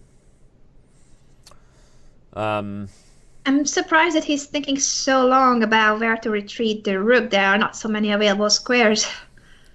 Yeah, me too. I think that it's usually a practical mistake in those cases just because you know you're going to need your time later on. He goes to d2. Maybe he was wondering if keeping the rook on the 3rd rank was better, so he did that, but okay. The point is but knight d4 was a beautiful move. Now knight takes f3 was an intermediate move, destroying the white pawn structure. Yep. Knight d4, everybody, was a deflector or removal of the defender. If the knight had taken here, Black would have won the bishop with tempo. So knight d4 was sort of overwhelming this knight and his duties. So that's why that tactic worked for Black, to give you the replay. Who's going to win the king upon ending? Hikaru feels like he is with that eyebrow look. Look at that. He's confident. Hikaru, when he's calculating rapid fire, it's almost like rapid eye movement. His eyes look up because he's calculating so fast in his head, his eyes can't keep up with his thought process. I'm not even kidding, actually. I think that's why he does it. Also just a habit he got into. So. Yeah, I think. And now this f5 move might have surprised him slightly. Yeah, but he doesn't care. Yeah, well, the key is that Sergey is going to sacrifice that f5 pawn, everybody. He's going to play f4, I think, and just give up the pawn. So to prevent that the black king enters his position, yeah. Yeah, I think that's certainly the idea is I don't think to capture. He does it, but that's going to allow Hikaru. what happens here? King e6, f4, king f5, and Nakamura just wins the pawn. I don't understand why he did that. He might have miscalculated. He is one move short. I don't What's understand. this? Oh, wait a second. Okay, No, okay. you can't take the No, pawn. we forgot that he cannot take the f pawn because the e pawn would promote. It's our first And, massive blunder. H4 prevents g5. That's right. It's our first mutual blindness, Anna. Totally. We have those a lot. Basics. It's a basic stuff in opponent games, and I have videos of opponent games. I don't even, but we do that a lot. So our first mutual blindness of the day, whoever had the over-under that it would happen at about an hour and a half in, there you go. They won. It. We're back to the coffee house, Anna. We are humans. Hashtag. Okay. But okay, so that means is this winning for Grigorians? Because the point, everybody, is if the queen side gets locked up, here's how white wins. Let me just give you a little quick taste of what's coming. Let's say something like this happens, and the queen side is locked up. The threat is that white will sack the f pawn. Moves like f5 check, and then king f4 will be winning for white because black is in zugzwang. He has to move the king away, and he's going to lose it. I think Hikaru is sort of recognizing that. In fact, before we can even do it, he resigns because that was exactly what was happening. Exactly, because of the zugzwang that you mentioned. Mm-hmm. So, wow, I guess Hikaru went so confidently into that king and pawn ending with trading the rooks that I don't, and his king being more active, but in the end, what told the tale in the end, Anna? I mean, the typical Berlin thing that should tell the tale. White had 4 pawns versus 3 pawns, and white was just positionally better. So, kind of a big blunder by Nakamura to just trade in that king and pawn ending, huh? Exactly, and we were so confused by his confidence. Yeah. Totally blinded by his confidence. Yeah. But it's a good lesson for everybody there. I mean, regardless of the king activity, the positional edge. Basically, when you're up a pawn, essentially white is up a pawn in those endgames because black's doubled pawns on the queen side. That was instructive. Hopefully everyone saw that idea of the zugzwang thing that could be beneficial for their chess, as well as watching Anna's king and pawn ending videos, Anna. Little shout out for you. Your I hope that now they don't think that I'm totally not qualified to teach it. I'm not qualified to say half the things I say. I normally know that pawn is winning. I normally know it. Right. Now, all right, well, okay, we have another King's Indian attack. Hikaru not happy with doing the water swish. The water swish. Again, I think the tartness to the Red Bull is getting to his taste buds. So we have a strike back. By the way, we're downplaying the moment here. I mean, what did we just have? We had our first win for the challenger, Anna, and just like that. Yeah, we should congratulate Sergey for his first win because the first is always the most difficult. Right. So he wins, and he already had some chances earlier, so maybe that gives him some confidence. Certainly, that 2-game swing is about as big as any. The 4-game deficits have been overcome, as the stat master Mike Klein will confirm. A 5-game deficit has never been overcome in one. So that match keeps it within our statistical. We've been doing these things for years here on Chess.com, and that keeps it within striking distance based on what we have known and seen in these things, that it's still only a 3-game lead. Trying to keep an eye on the chat as well. And also, guys, don't forget that I'm giving away 3 diamond memberships for the picture contest that is all about taking a picture of where you are watching this match from, on your laptop, on your mobile, on your television, wherever you are watching from. Please tweet it with the hashtag #SpeedChess. What have been the best pictures so far? You said you've seen some flat screen TV, some Apple TV. Yeah, there are nice ones. I won't say who is leading so far because we have 3 prizes, but there are some nice pictures. And of course, in general, we want to see where you are watching the match from. I see some of you are at work and you managed to watch it on another tab while you are working. Nice. And when the boss is not watching, you can see the match. If you get your boss to watch it with you and take like a selfie of both of you, that's extra points. Oh, that would be a total winner for sure. Clear winner. first. All right, so let's see. We're in another King's Indian. This one different than the King's side expansions we've seen from the American in an attack. And that's partly, by the way, everybody, because Black also played a King's Indian setup. One of the things that's so useful about this type of setup is that it's generally very hard for someone to launch this kind of pawn storm, because even if they get there, they're sort of chewing on wood. There's not a lot to do there. It's difficult to use a pawn storm to break down that kind of setup. And so that's why Nakamura sort of changes plans, no longer attacking on the king side. Here we see a battle over the c file commencing. Ooh, and tactics, b5 is a sacrifice of the pawn, and we may have another exchange deficit for Grigoriants, or however you want to look at it. Something dynamic happening there. Okay, he plays a5 to prevent it, but now that means after a4, he has to deal with this passive pony. The knight is not happy over there, and this b6 pawn. Yeah, that's a horrible piece. And look at that, knight takes a5. Shenanigans. 2 passed pawns are better than 1. That's a sacrifice. Is it worth the piece in this position?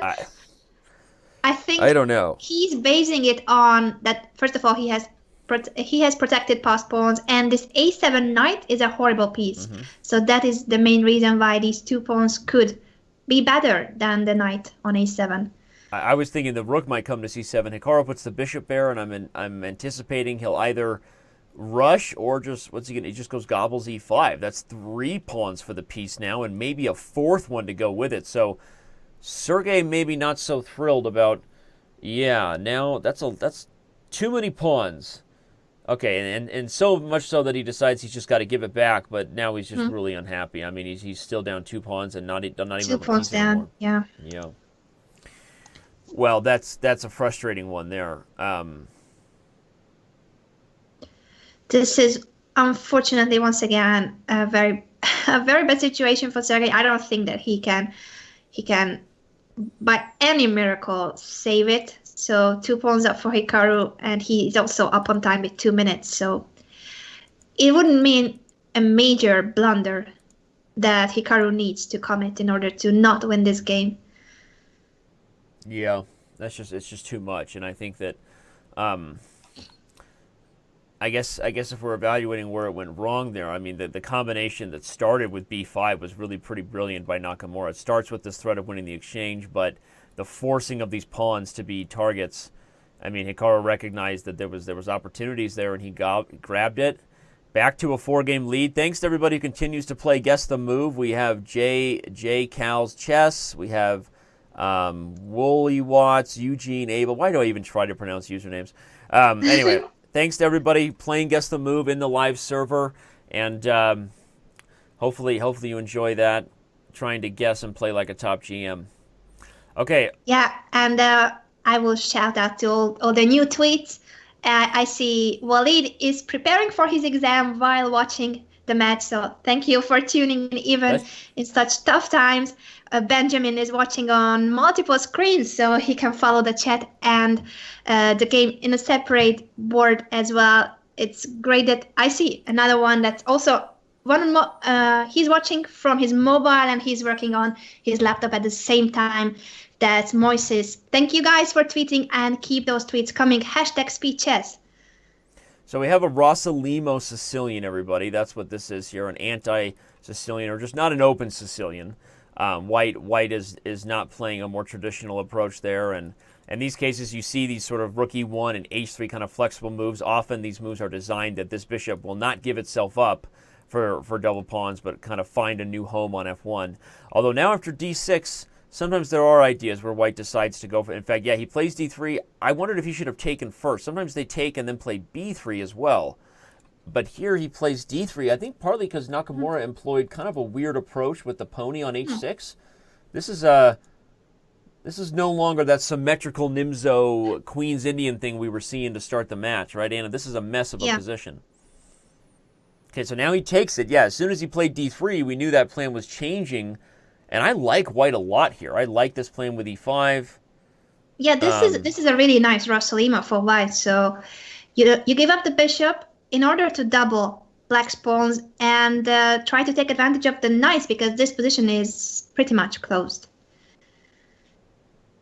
Agreed totally. This e5 push is so typical. Sorry, I just wanted to add that this e5 move is very typical because Black can never take there. You don't want to leave the c pawns isolated.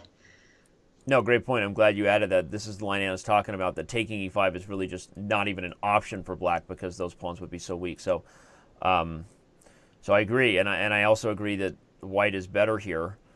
Uh,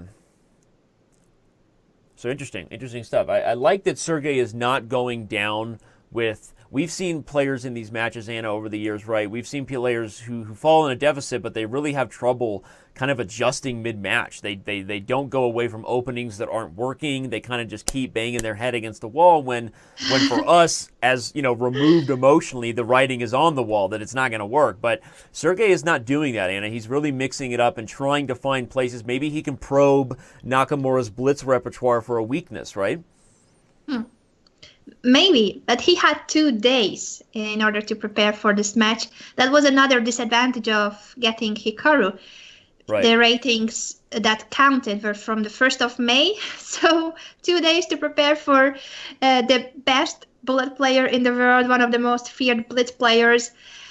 So yeah, great. Great news for Sergey, I guess. I feel like Sergey missed his chance. I was, as you were saying that line, I was highlighting for the fans that I thought bishop d2 was a way to just outright win the c5 pawn. The queen can't continue to guard the pawn, and if queen b5, now c4 is super strong. But Sergey played, I believe, a big mistake. He played c4 first, and here comes knight e6, and now the pawn is guarded. So I think Sergey missed. I mean, I still like white. I think positionally we agree, but I feel like Sergey might have just miscalculated that.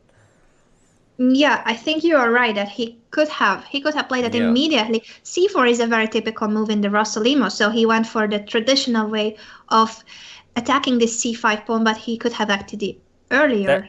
We're now seeing Hikaru chagrin head shake number 9. That is an authentic I am not happy with my position. That's not a I'm winning or I'm drawing and I knew I was worse. That is an authentic. Still not good. Yeah, I think Hikaru is not happy with this one. He'll be lucky to draw now. He's just going to lose that c5 pawn and still be in trouble to go with it. So we could, again, see the strike, which, again, statistics would tell us we need to see a strike if you're in Sergey's position, right? You got to get a win in order to keep this thing close. He's going to get this. I mean, he's a pawn up, but it's not only about the pawn, but this beautiful knight outpost on c5, this bishop on d6. In comparison with the c8 bishop, that is such a bad piece. Yeah. I think the score is not updated. I think the score is actually 8-4 in favor of Nakamura. Saying that out loud so my team hears me. I think that we're missing an update on the scoreboard there, guys. But because as I was saying, statistically, I believe that we need, if you're a Sergey fan, he's got to win this game in order to keep it kind of within our historical striking distance, unless we see our first ever 5-game deficit overcome.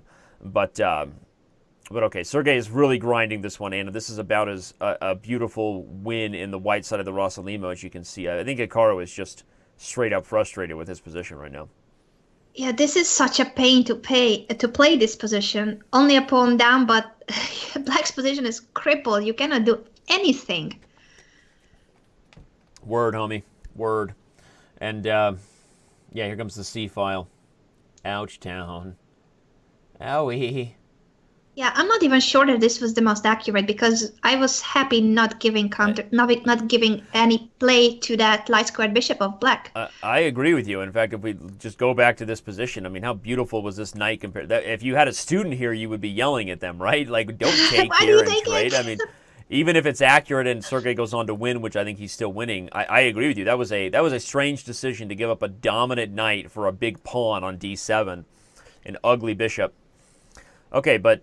Ooh, resourceful tricks here. Tricks are for kids. He wanted to get a perpetual check, everybody, so he sacrificed that rook for a chance. But Grigorians says no thank you.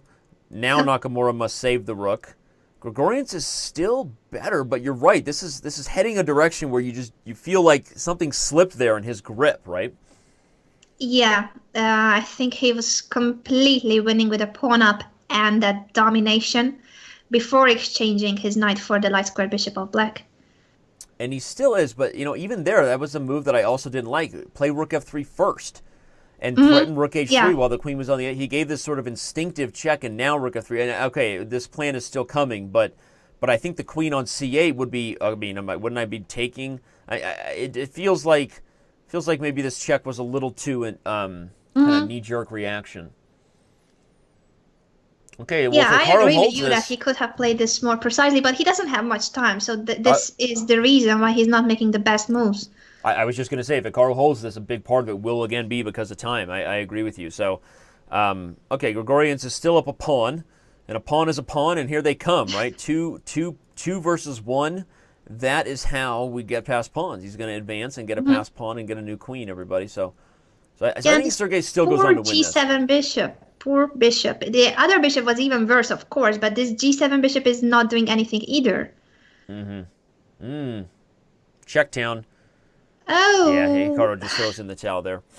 Okay, well, the lead stays at 3, and we have a lot more people playing Guess the Move after I announced it. So, again, thank you, everybody. Again, though, J. Cal's Chess is winning. Somebody needs to dethrone J. Cal's Chess because he is right there at the top, this time getting 13 of 39 Guess the Move on every game here. There we go. Well If that done. Well done to continues. him, and also well done to Sergey for this game. He has outplayed Hikaru. It was a very nice positional way of getting advantage in the Rossolimo. Yeah, I agree, and that brings us back to our scoreboard here, and what we have is a 3-game lead after it is updated. The team is updating it. There we go. We see only a 3-game lead, 8-5 in the total score. You can also see the score right here next to the players' names. If you can see where my mouse is down here, you can also see the score that's carrying over there. So if you're following in the Chess.com live server, it's easy to follow. We call that a grudge match score, one of the coolest inventions we ever did. So you can see. I think we did it because guys like Nakamura or Yakov Norowitz or people would log on to Chess.com and play 4 hours of straight chess against some random opponent, right? Watching Hikaru destroy Eric Hansen. Sorry, Eric, we love you. But we know watching Hikaru win those matches, 86-5 or something. That's why Oh, we invented those things, so we could see the running totals. ouch. All right, well, Hikaru is Knight on not B6 happy. again! Knight on B. Okay, but this time it's theory actually, and this time it's a little different I because know, it's but I'm happy. it's an open center here, everybody, and the knight is not as bad there as normally. Remember what we highlighted about the knight being bad is that it's usually bad when it's eating granite, right? We talked about how all those squares were guarded or occupied by white pawns. Okay, so here's a little better, but remember your Russian schoolboy knowledge. Don't put your knights on B6 in those closed positions. Okay, 94. So we have an English here. It's an English that turns into one of those reversed dragon-looking positions. Yeah, this is still theory, so the players are well prepared. Though Sergey is down on time, so he made the best moves, but thinking a bit more than Hikaru. Yeah, indeed. Hikaru almost looked a little disinterested there with the yawn, perhaps thinking about his appearance on Bloomberg and his stock trades and something else. But okay, is that the first snack we've seen? No, that was a drink. I keep waiting for the first one to bust out snacks. We know when Maxime plays, he'll have a smorgasbord of treats available to himself. But Hikaru doesn't normally eat during these things. That's good. I think that's relatively Yeah, professional. what did he have? Is that chocolate or? I'm trying to figure it out. I think he just swished it around. It might have just been a Red Bull or some water. All right, everybody. So, what's the evaluation here? It's pretty much equal. It's a lot like a reversed E4 game here.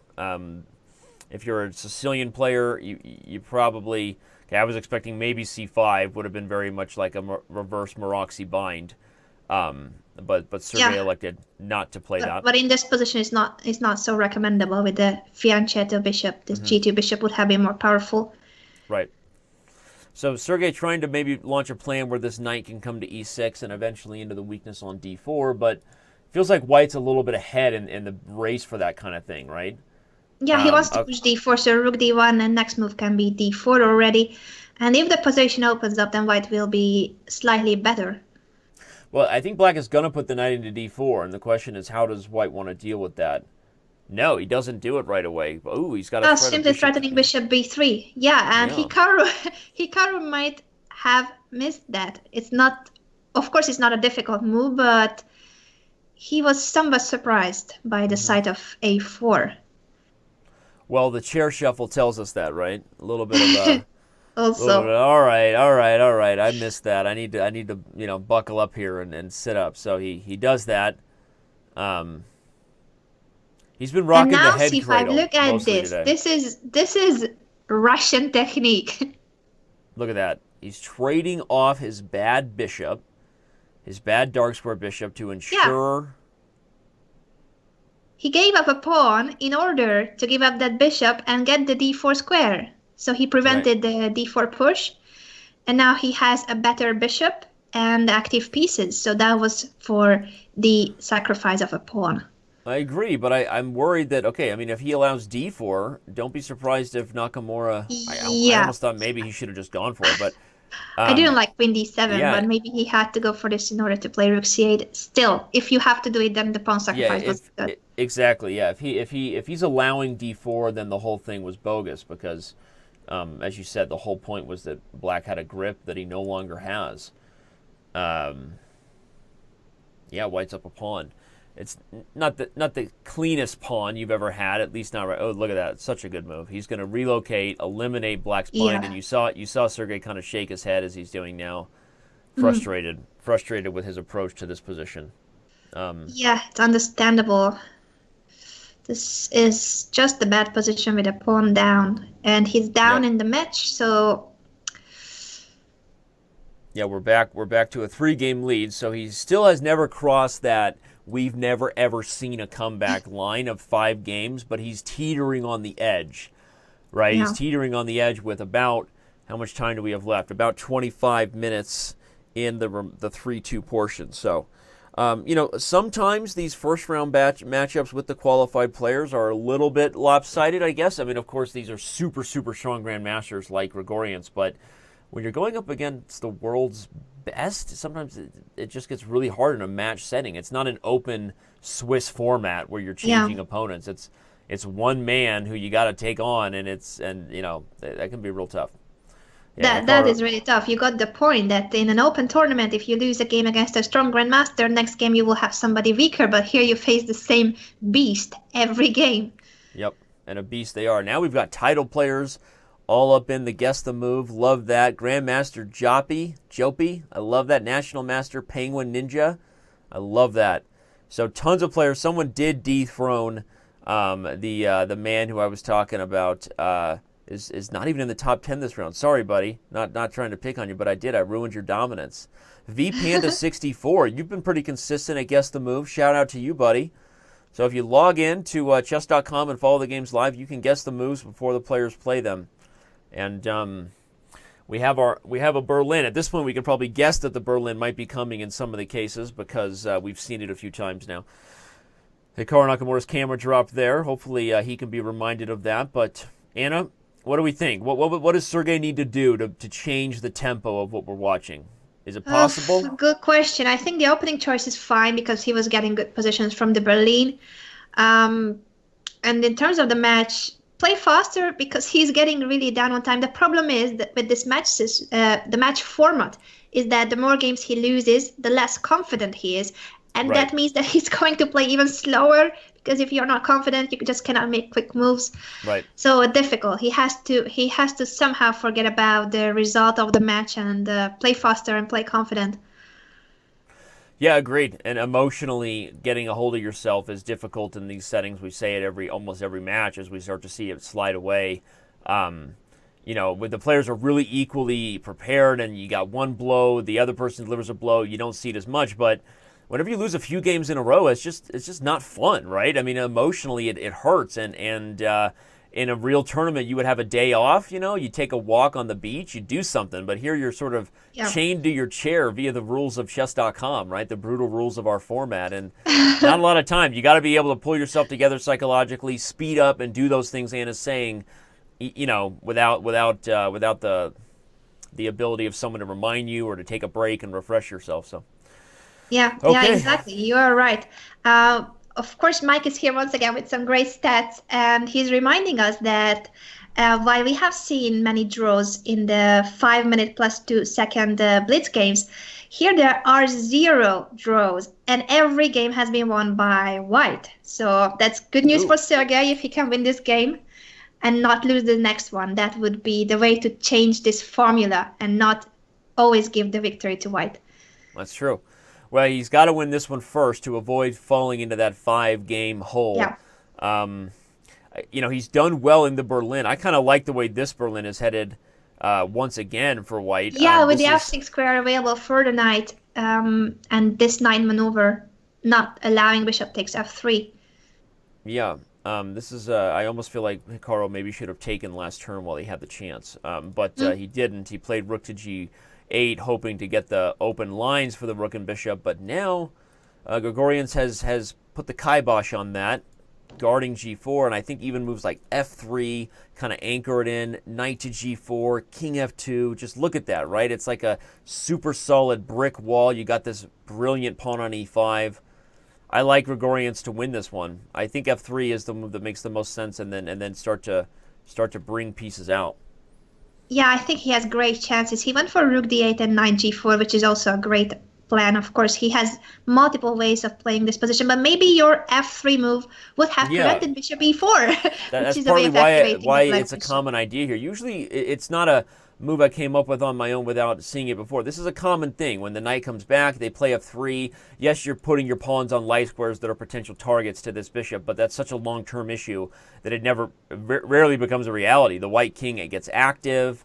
So now Sergey has to deal with the c2 pawn, and then the c6 square has been opened up for the knight. So that could have been an inaccuracy by him not to kind of put the full stranglehold on black there.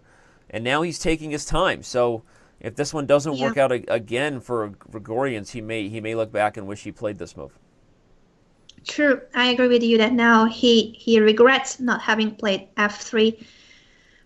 So he goes back to d2, but this, no way you're happy to do that, right? I mean, it's just, no. He still has f6, but now this bishop has a new home where all that you want to do when you're worse in these positions, you have less space, everybody, is to do what Nakamura is doing. Often it's about making a timely trade to give your pieces more squares. You don't want your pieces wrestling over squares like c6 where both the bishop and the knight were sitting there. So this is just an important resource by black and perhaps a critical mistake by Sergey not to prevent it. And Hikaru is back, so we can once again show his face. He realized that his camera was off. He's got the fan blowing in his wind. Let's get Hikaru to give us like a model head shake, where he just kind of shakes his head and lets the fan, hair blow his... I used to have long hair as a kid, believe it or not. My mother did that to me. Hashtag emotional scarring. But believe it or not, I did have long hair, but... it was more of like a mullet. I think like children who were born in the 80s, when their parents, like who kind of came from being hippies, Anna, they just like, they did things like that. Like they had let their kids have mullets and got emotionally scarred. Seriously, get at me on Twitter if your parents did this to you as well. And then you look back at your family pictures and you're like, Mom, I had a mullet, bro. Like, what was wrong with you, right? Anyway, I don't know if your parents did that to you. You ever look at like my wife, she has pictures of herself with like almost like a bowl cut, like as a boy, and it's like hilarious. Yeah. We're like looking at the haircut. We're like, what were you doing? I did not have that. I had a haircut like Sia does, the singer. Oh yeah. Yeah. Yeah. I'm telling you, it's our hippie parents. F5. That's nice. That's super nice. That might turn things around. Hikaru just gave the, ooh, I'm disgusted with myself, number 6. Yeah, he was actually not happy there. Yeah, he knows is he losing a piece after, it takes g6. If you take back, he gets e5, and black can't get both the knight on h5 and the bishop on e5. But there's knight f3 check at the end of it. So after takes, if Nakamura goes for this line, Anna, there's a threat of knight f3 check. Oh, wait. He still gets it. Okay, Grigorian's safe. He's still going to be up a piece. Looks like he has this move rook d5 to avoid the fork, and Hikaru is scratching his head. So he might need to turn away from this Berlin. I mean, we kind of called it, Mike with the stats, and like we said, the Berlin has been a position that Grigorians has proven he can play with the best in the world, and he's beaten Nakamura, and he's about to do it again. Exactly. So in the end of the day, this is a piece up for Sergey. He calculated very well the complications of the bishop b4 and went for f5. There's just no chance that Hikaru can save this. The only factor that works for black is the time, 23 seconds left for Sergey. But from now on, he will play very fast. Yeah, knight to g4 probably first before king g6, I think.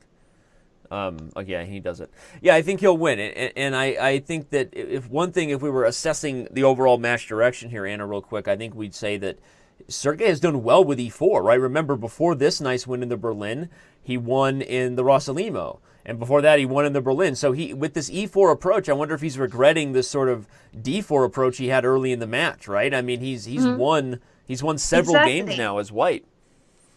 So maybe that's a question we can ask him afterwards, if he changed because he just kind of didn't get what he was wanting to get in those d4 games, and it seemed to work out for him so far. Yeah, I will write it down before I forget it. I don't know about you, but I'm capable of forgetting all my questions during the race. I forget everything. I can't even remember what you're writing down right now. That's literally where I'm at. So go for it. I'm glad you wrote it down. No, but in all seriousness. Okay, Hikaru is doing well here. He's defending down a piece, and you got the rook and the knight. That is the most impotent duo, rook and knight versus rook. So if Hikaru can just find some way to swindle off a pawn trade, he would once again hold a position he had no business holding. But I don't think he will. I think Grigorians will get this one. Yeah, he should, but this is more difficult than it seemed. Checkmate. No, it's fine. No, Something's going on here. If c5, we have rook c6, and things are getting weird, huh? Still defending the pawn from the 5th rank. He has only 8 seconds on the clock, and even though this position is winning, it is not as easily winning as a previous position could have been. So we thought that his position was just, yeah, look at that. Now his pawn is being traded. His last pawn. Oh my gosh, Hikaru did do it. He found a way to swindle the defense. Amazing, and that's incredible. Hikaru was simply a piece down. He has managed to get this draw position. Yeah, no, that's amazing. And Hikaru is scratching his head. He's making it look easy for all of us. I mean, this is super impressive right now. Only 15 minutes left in the 3-minute portion, so if this is a telling of the tides the other way, we were calling for a victory by Grigorians and that he would bring it once again back to 3 games and have a chance. But if this stays at 4 games, Anna, and then you give Nakamura the white pieces again, that the trend we've been seeing that Mike Klein highlighted would show that Nakamura could take a 5-game lead and really start to put this thing away before the bullet portion. Yeah, we might see that coming, and I don't think that Hikaru will blunder his rook, and that's basically the only way you can lose this, unless you bring your king to the edge of the board, which will Hikaru not do either. It's so funny because we had the title Tuesday, and remember, you and I saw multiple of these, right? We saw the rook and knight versus rook, and we saw Hikaru win with the rook and knight versus a rook in one game, which was just super impressive. So Grigorians is doing some weird stuff. He's doing this thing where the knight kind of comes forward, everybody. It guards a checking square, so Nakamura rook, can't continue to check. And then he hopes that he can use that kind of theme to maybe push the king over to the edge of the board at some point. But it really takes cooperation. That's why these games are drawn, as we've just seen, because you need cooperation, you need blunders to win those games, and if you're Grigorians, that's an opportunity lost right there. We now have a 4-game lead maintained. 9.5, 5.5 will be the score as soon as it's updated, and with it, Nakamura now has the white pieces again. Look what he's doing. He's going into bullet chess Nakamura. Hikaru. He's already preparing for his bullet chess approach, which is going to be crazy opening Hikaru. So this is the last. No, they still have plenty of games to play. Yeah, I didn't see the clock. 14 minutes left. Yep. So plenty of time left. How we doing on Twitter? We getting anything creative? Come on, guys! Take a picture of yourself watching the stream, as you, I don't know, do gym class or, hike. Yeah, there are many creative ones actually. For instance, Alexander has tweeted that he's projecting the screen onto the ceiling, so he's watching us from the ceiling of his house. So he can lay down. First of all, why do I not have a TV on my ceiling? That is a genius idea. Half the time when you're laying in bed, the biggest problem is you have to crane your neck and look forward. You should just have the TV up there. Thank you. That is, who else? That's awesome. Yeah, there are some awesome tweets. I will have trouble picking three of you guys. And Danny, you should let me know how will we give them the price if They'll I just know let the us know their Twitter handles. usernames. Yeah, just they'll just tweet at me, tweet at you our usernames, and we'll get it to them. We'll good for it. So yeah, just if you win, Anna will contact you, and then we'll get you your diamond membership. And anyway, even if you already have a diamond membership, show us some fun times. So, all right. Well, what's going on here? We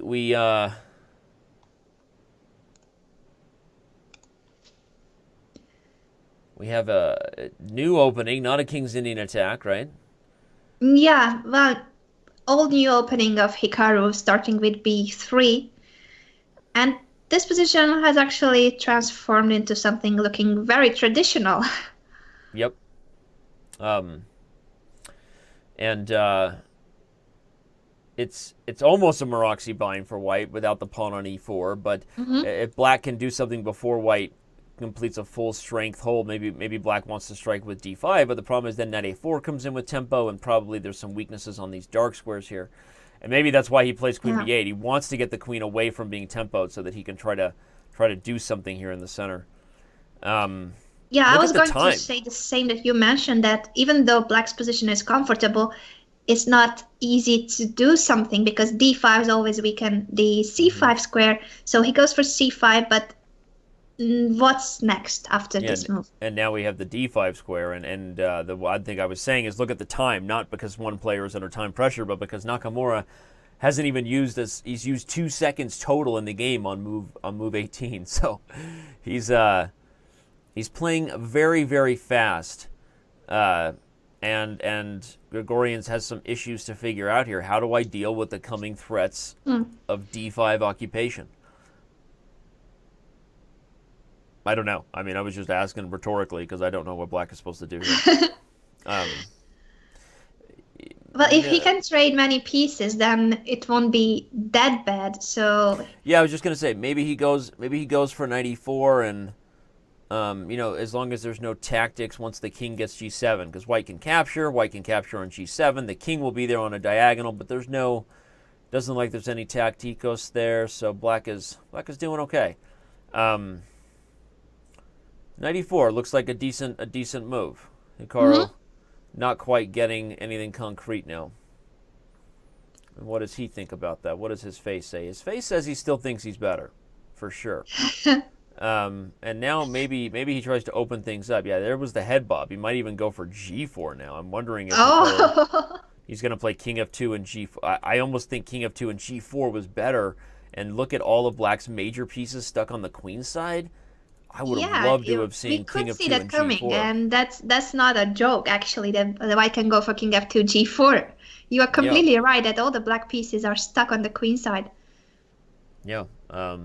Queen b4, good move. You should get rid of the queens, but he will He not wants to, manage. but now Hikaru's actually starting to just sack on h5 in some positions and Yeah, blow open the king with the queen entering. So this has become very tough. And above all else, again, okay, that's going to be too slow. I don't know if he's going to play knight takes, but he might just play g4. I think Nakamura goes on to win this one in a mating attack fashion. I'm calling it here. But, I think the biggest thing is that the time disadvantage. So he goes for my suggestion, but the bottom line is that even if this was defendable, Anna doesn't have the time to do it. you're right. Yeah, once again, he's 2 minutes. He, Hikaru is 2 minutes up on the clock. Sergey only has half a minute. So bad time management, and also his position is inferior. This is not looking good for Sergey. Yeah, well, he's going to find ways to get attacking chances on the b3 pawn, and that's nice. But Yeah, and the way he did it was pushing h4, so he gave up the h pawn in order to keep the king side more or less closed. I agree, and it was the smartest idea because we were looking at the H file becoming open with mating attacks, or God forbid, the G file. Black would have been dead, but he did the best thing he could do handling that position, everybody, because he gave up the pawn and kept the position closed. So, you know, he's actually he's defended, and Hikaru is calculating here using time really for the first time in the game. Yeah, because black's Black's plan is very clear. You just want to double rooks on the b5, put as much pressure on the b3 pawn as possible. Also, bishop a4 at some point could be a possibility if you pin everything. Yeah. He may have to settle on something like knight g2 and then put the rook on d3. And as ugly as that looks to have three major pieces on the third rank defending one little guy, I think that if there's no follow-up there for Black, then he can slowly kind of build up f4 and f5. Oh, no. So Hikaru says, yeah, Danny, you don't know what you're talking about. I'm going to go for mate right now. Okay. Well, good job, Hikaru. I was testing you, buddy. I was testing you, Hikaru. Actually, this looks like White is just blowing things open. Rook takes b3, trying to create counterplay, but doesn't look enough. Hikaru doesn't think it's enough either. He's got number 5 going. Number 5, kind of squirrely, like a little bit of nose. He's like, I don't buy it. You get a lot of praise in the chat by the way you managed to read his facial expressions. Everybody says that you are an expert on Hikaru. I am an expert on Hikaru. I only claim to be an expert on 3 things, and none of those 3 is chess. But so what are they? One I'll let the fans think about that one. But one of them is Hikaru Nakamura facial expressions. Maybe we should have Hikaru do all his facial expressions, and I could be like his conscience, and kind of like be speaking his thoughts. That could be fun and weird. I think that would be a great new style of chess. So you should develop that idea further, and that could be a chess variant. Yeah, chess conscious, like your chess conscience. Hi, I'm your chess conscience. We haven't spoken in a while. Hi, Hikaru. I'm your conscience. We haven't spoken in a while, and I think you're doing great, buddy. All right. Well, look at that move, Queen f6. Oh, but now with the h4 knight handing and the f3 pawn, but yeah, the passed pawn will decide anyway the game. I think he'll get drawing chances though. Yeah, I mean he's able to take with the queen endgame. Yeah. Yeah, I don't see an immediate win. He's going to check now. He'll play king g2 pawn as well. He'll play king g2, I think. Yeah, and just so Hikaru's still in the driver's seat, guarding the pawns and up a pawn. But yeah, maybe it's still more losing for Sergey than I thought. 2 pawns is no fun. Yeah, and he cannot really create the possibility of giving perpetual. The queen can go back if necessary, but also a centralized queen will always cover many squares, like the e5 square is a key here. Well, we're hoping for the sake of statistics that that Grigorians finds a way to swindle a draw here. That would keep it within the 4-game deficit. He would get white again one more time before the 3-minute portion was up. He wouldn't have crossed that. That's it. He lost. Right as I say it, he blunders the queen trade, and that is it. With the queens off the board, this is going to be an easy king and pawn ending. So we're getting into that territory, unfortunately, where Grigorians is kind of just being outmatched. And obviously, he deserves a ton of credit for even getting here. But right now, this is kind of slipping away from him. And the bullet isn't even here yet. And everybody knows how Hikaru is in bullet. And if you don't know, I said everybody knows, which means you should know. So that's the way we should think about it. So we have 5 minutes left. Does it mean that this will be the last 3? Well, we have to wait to see how quickly the game ends. I mean, if something happens quickly and someone blunders, then no, they would play one more. But otherwise, stay tuned, everybody. Right when this is over, we will have our next Chess 960 game. The last one didn't disappoint. That was a blasty McBlasterson. And so let's see if we get that again. Sergey has switched back to 1d4 after having played e4 very successful. That's strange. I'm surprised by that. Although this is better than the games he was getting with the completely symmetrical no fun. Yeah, but this is still a very theoretical position in the open Catalan, which leads almost always to very drawish positions. Well, he was trying to repeat how Wesley So beat Hikaru Nakamura in this exact line, right? That's true. So that was his preparation, trying to cause Hikaru some. Isn't everybody's preparation these days to just try to play like Wesley So? Everybody's preparation these days is what would Wesley do? WWWD. What would Wesley So do? I don't remember where this one varied. I just know that was the last theoretical game I had on my memory of this line was So's victory over Nakamura.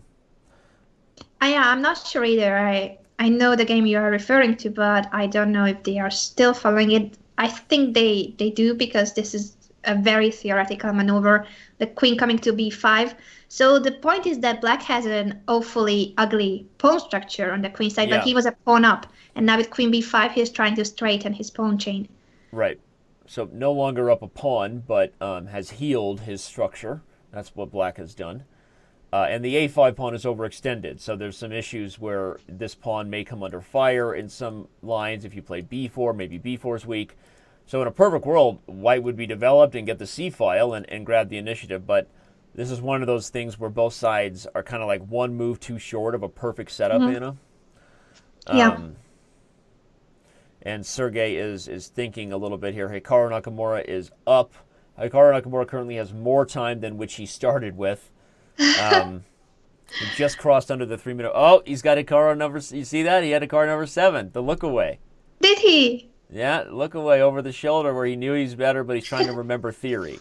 Number 7 is the look away over the shoulder where he's remembering theory. That's the specific thing. He's trying to remember how he wants to play the line.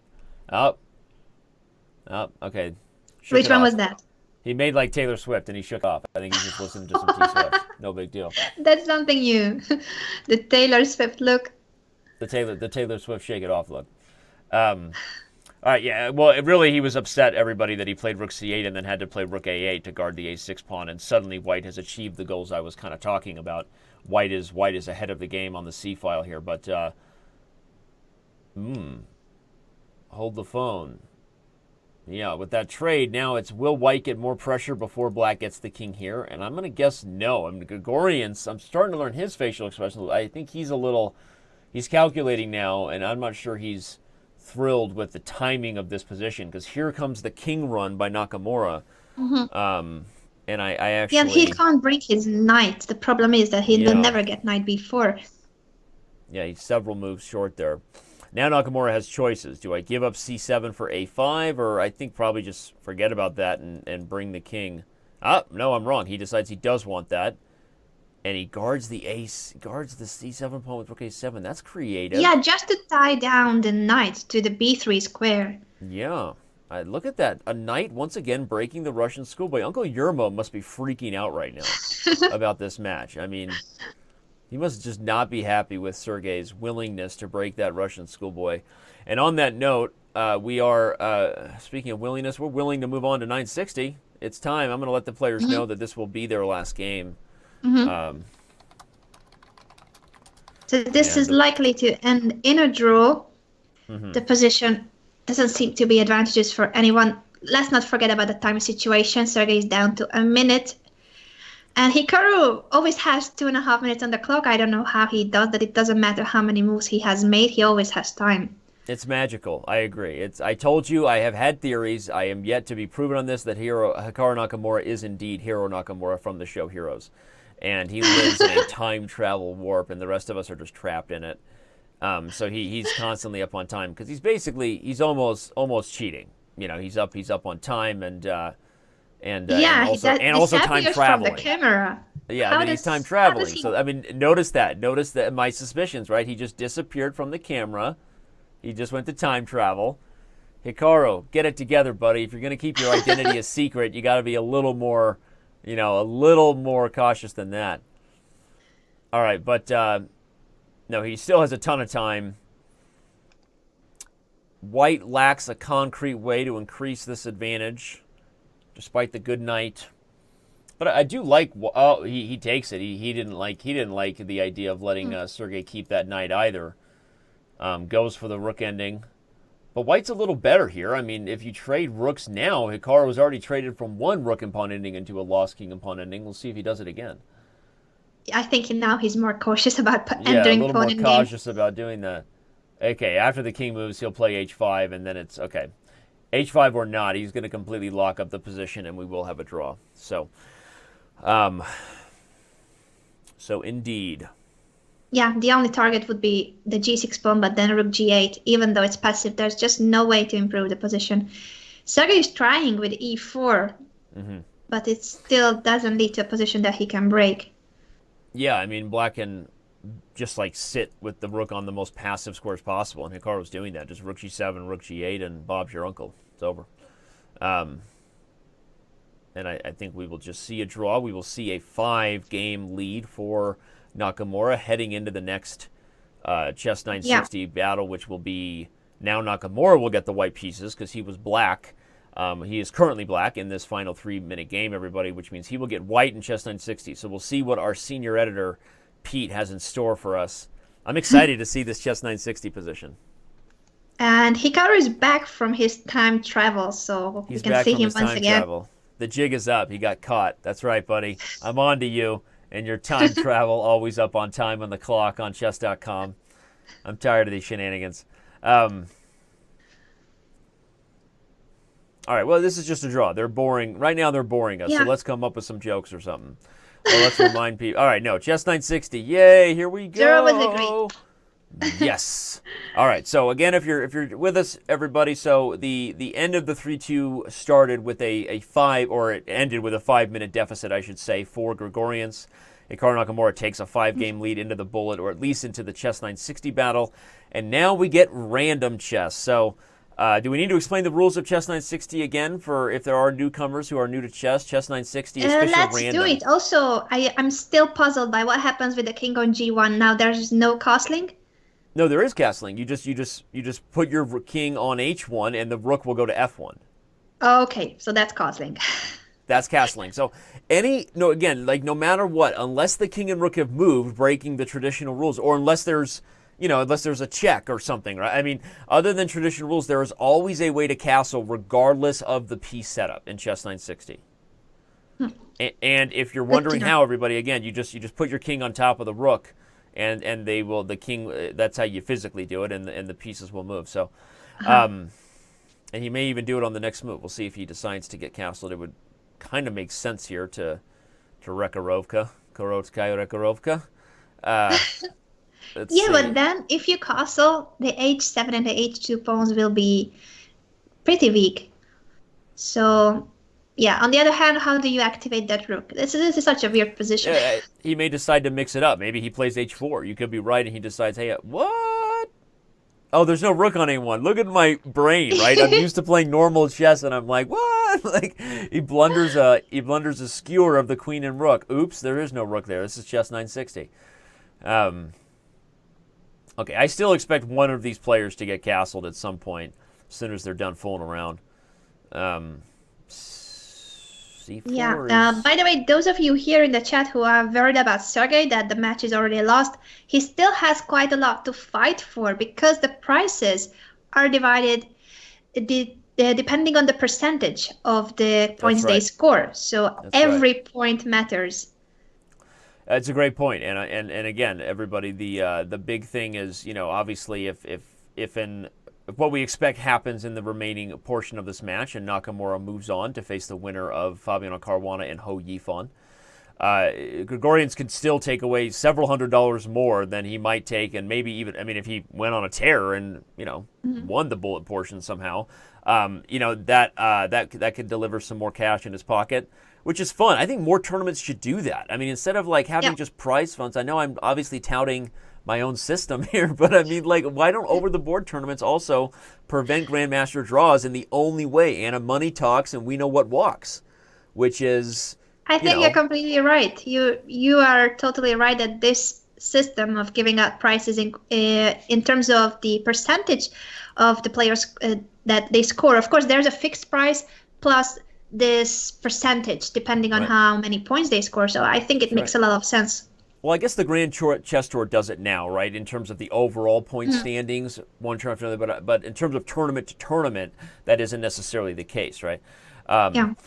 Anyway, so here we go. This is interesting. We have a symmetrical structure, neither side really with any weaknesses, pawns equal, but white has a small edge probably in terms of a space advantage here, some weirdness going on with the knights, I don't know. But this is like you would never look at this position. You don't exactly say it's Chess 960.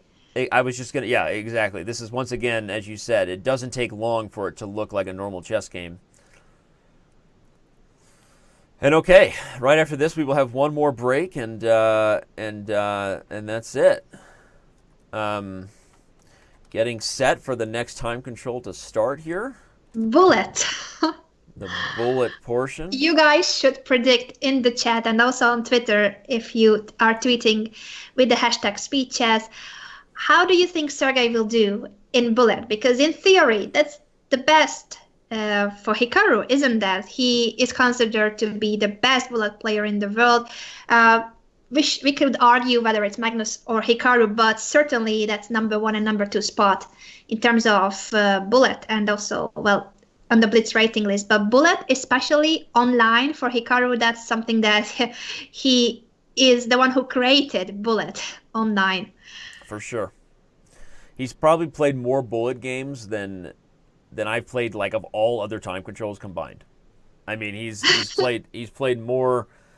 So Hikaru has played a lot of bullet chess. Like, he makes the 10,000 hours theory, look like child's play.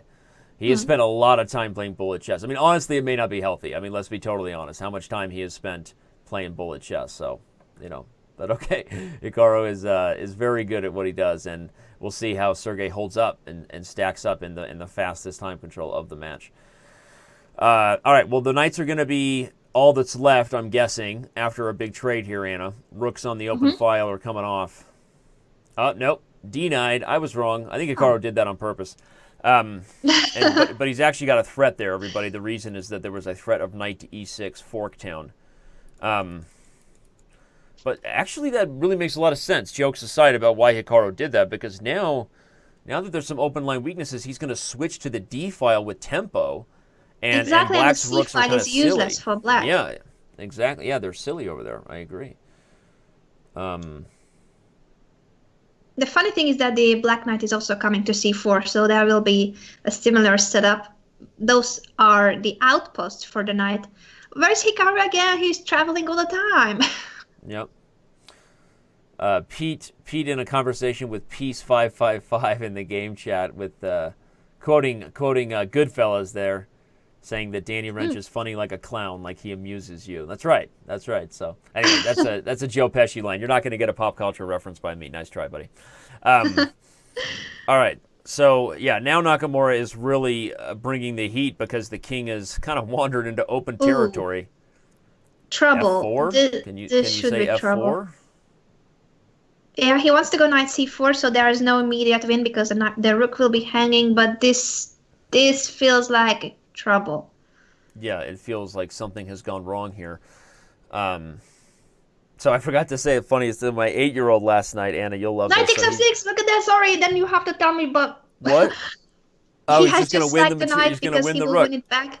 Win the knight after king e7, rook a6. The knight has no defense. Hold on. But he gets f4 anyway. And he will have time to take the b5 pawn if you go rook e8.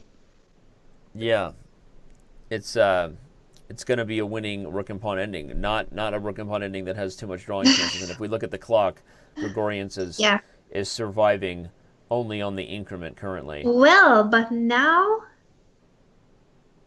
do you see a win for white? I don't.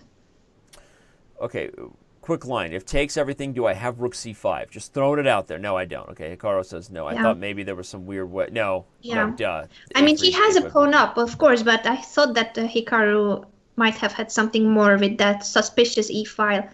So actually, Sergey is still trying. He still has chances of drawing this game.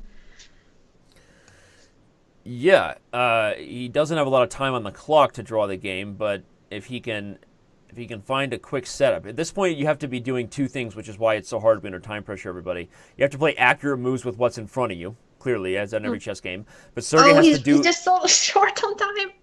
Yeah, but Sergey also has to do a good job of trying to visualize a good defensive setup, a setup that he could actually hold against the different tries, which is thinking bigger picture like that, Anna, like where you're kind of evaluating the essence of the position. He lost on time. Did you see that gesture by Hikaru? Yeah, he did this.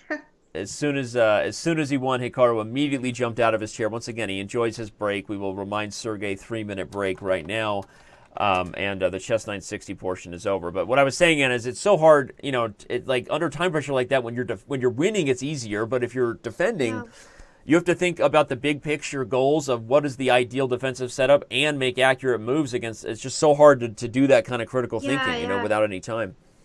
You're completely right. And with only a 2 second increment, he had just zero time, and living out of the 2 second increment is just an impossible task. So what is the score right now? We have a 6-game lead for the American, 12-6 Oof. in terms of the total games they've played, including the Chess 960 game. So we have a 6-game lead according to the scoreboard here, although the score in Chess.com says 11-6. Anyway, we'll make sure, but it's a 6-game lead, I'm pretty sure, and Nakamura is in the driver's seat. That is an understatement, a very difficult task Grigorians has ahead of him. Hashtag Yoda by accident. Hashtag accidental Yoda. Anyway, Anna, so last night my 8-year-old tells me, which was awesome that he was paying attention, he goes, Dad, so when did Magnus Carlsen get glasses? Oh. So even he was paying attention to Magnus's new direction, we'll call it. In fact, speaking of direction, he kind of looks like somebody from One Direction, right? Actually. I mean, a little bit, maybe. I mean, he's got kind of a Harry Styles thing going on with this new hairdo and the glasses. Somebody please share a picture of what Magnus looks like currently in the chat, so I don't look like an idiot as I'm talking about this, because Yeah, you guys should have seen it. I mean, this is the talk of the town. Magnus Right. Carlsen getting glasses and growing his hair. He says that he has a plan with his hair, so we are all puzzled by what is that plan? What is the dimension that he imagines growing out of his hair? Best laid plans of Magnus and men. We'll see.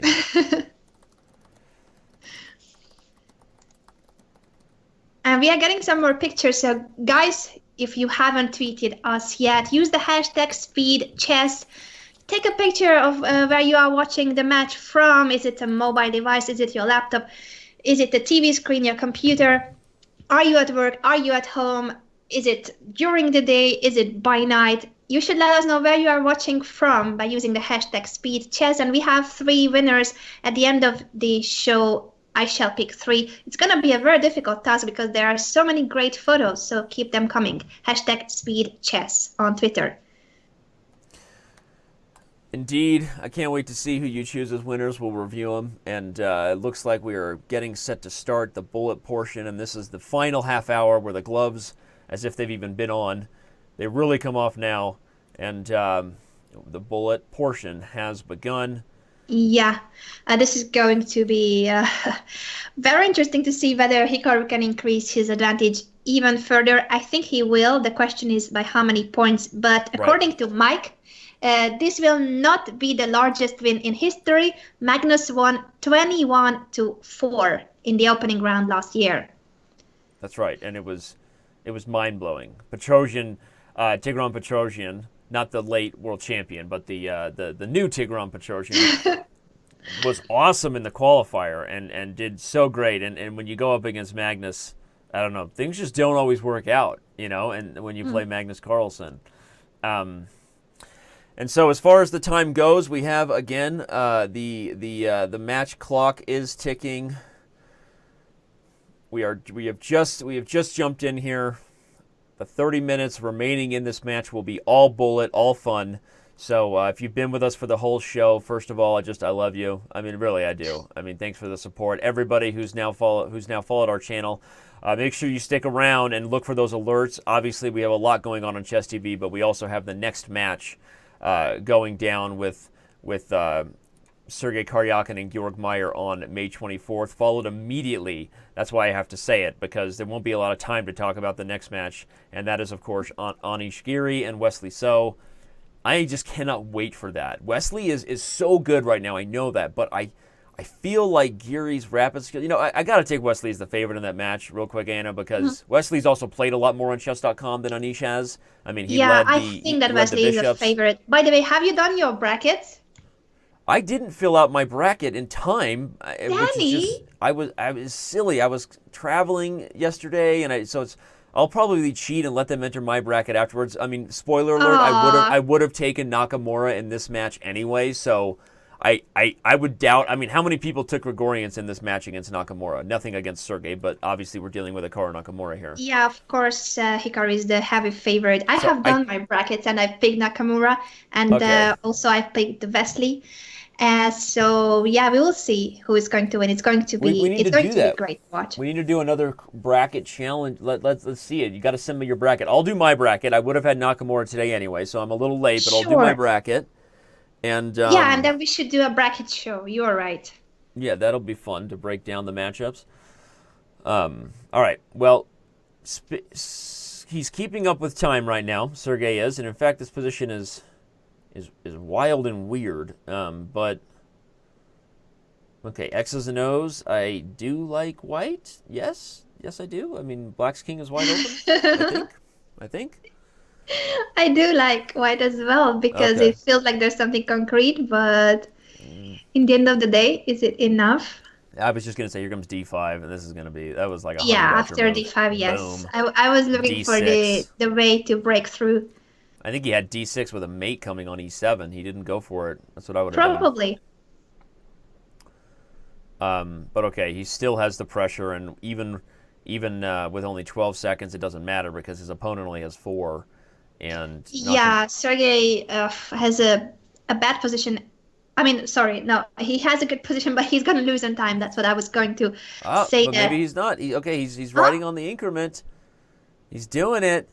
Oh, You're doing it, Sergey. I thought he You're was going to lose in doing it. time. He's doing it. Rook takes A5. Hikaru, that was the authentic. Oh my God, that's number 6, as we said, disgusted with himself. Actually, just purely not happy.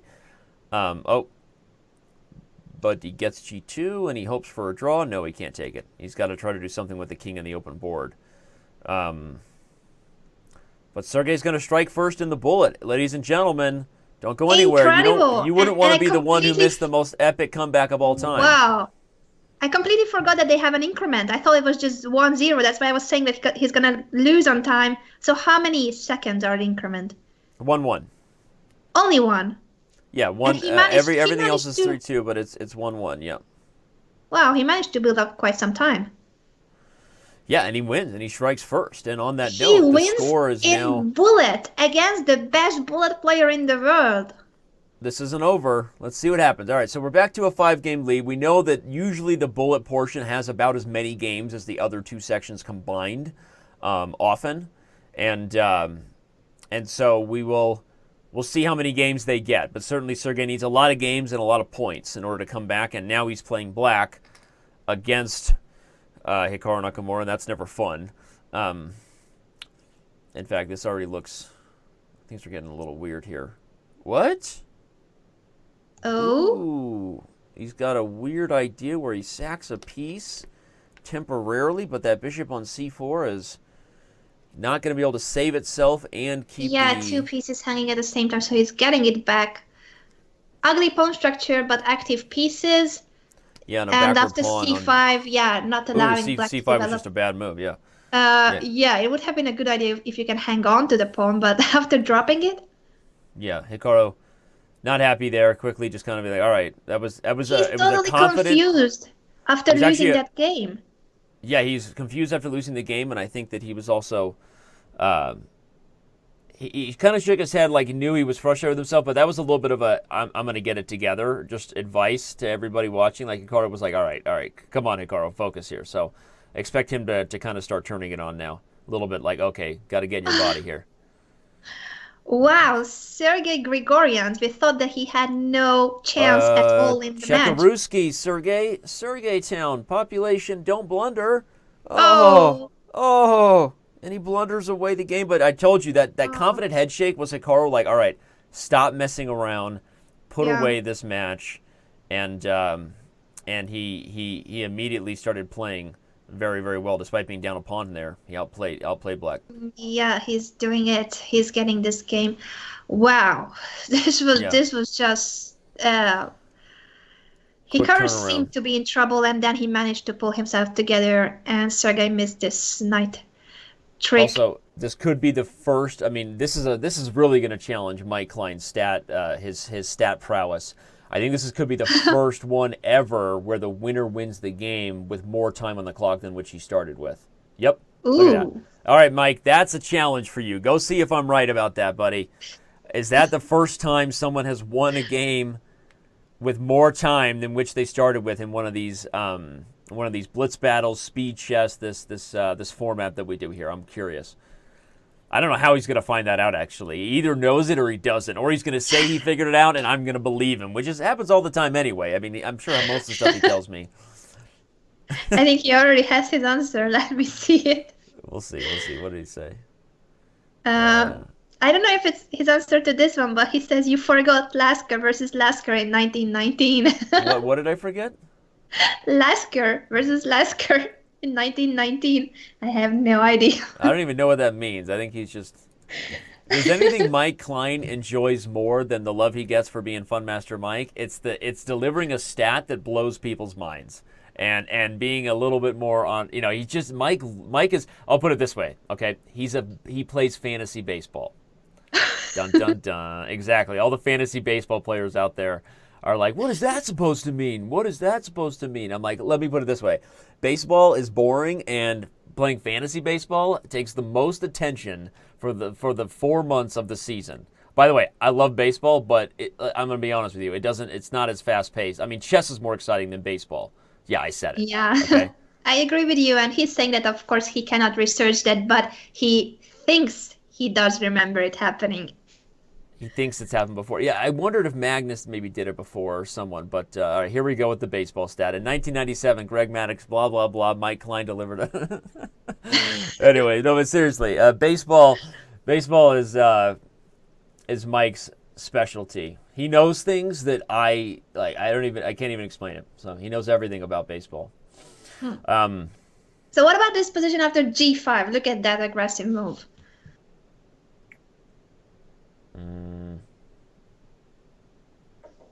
I like it. Hikaru trying to open files on the king side, because on the queen side his position is pretty much dominated. So I like white's queen side, but can we leave this king alone on G1? Or is it fast enough if you go rook G8 and try to bring the heavy pieces to the G file or to the F file?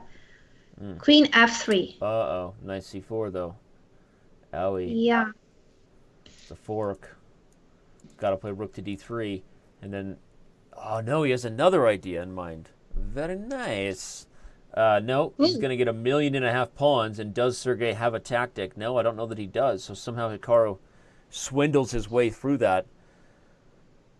Oh, and now he's going on to win this for sure. I mean, this is too many pawns now for white to deal with. And the D pawn is... Wait, the D pawn's falling. No.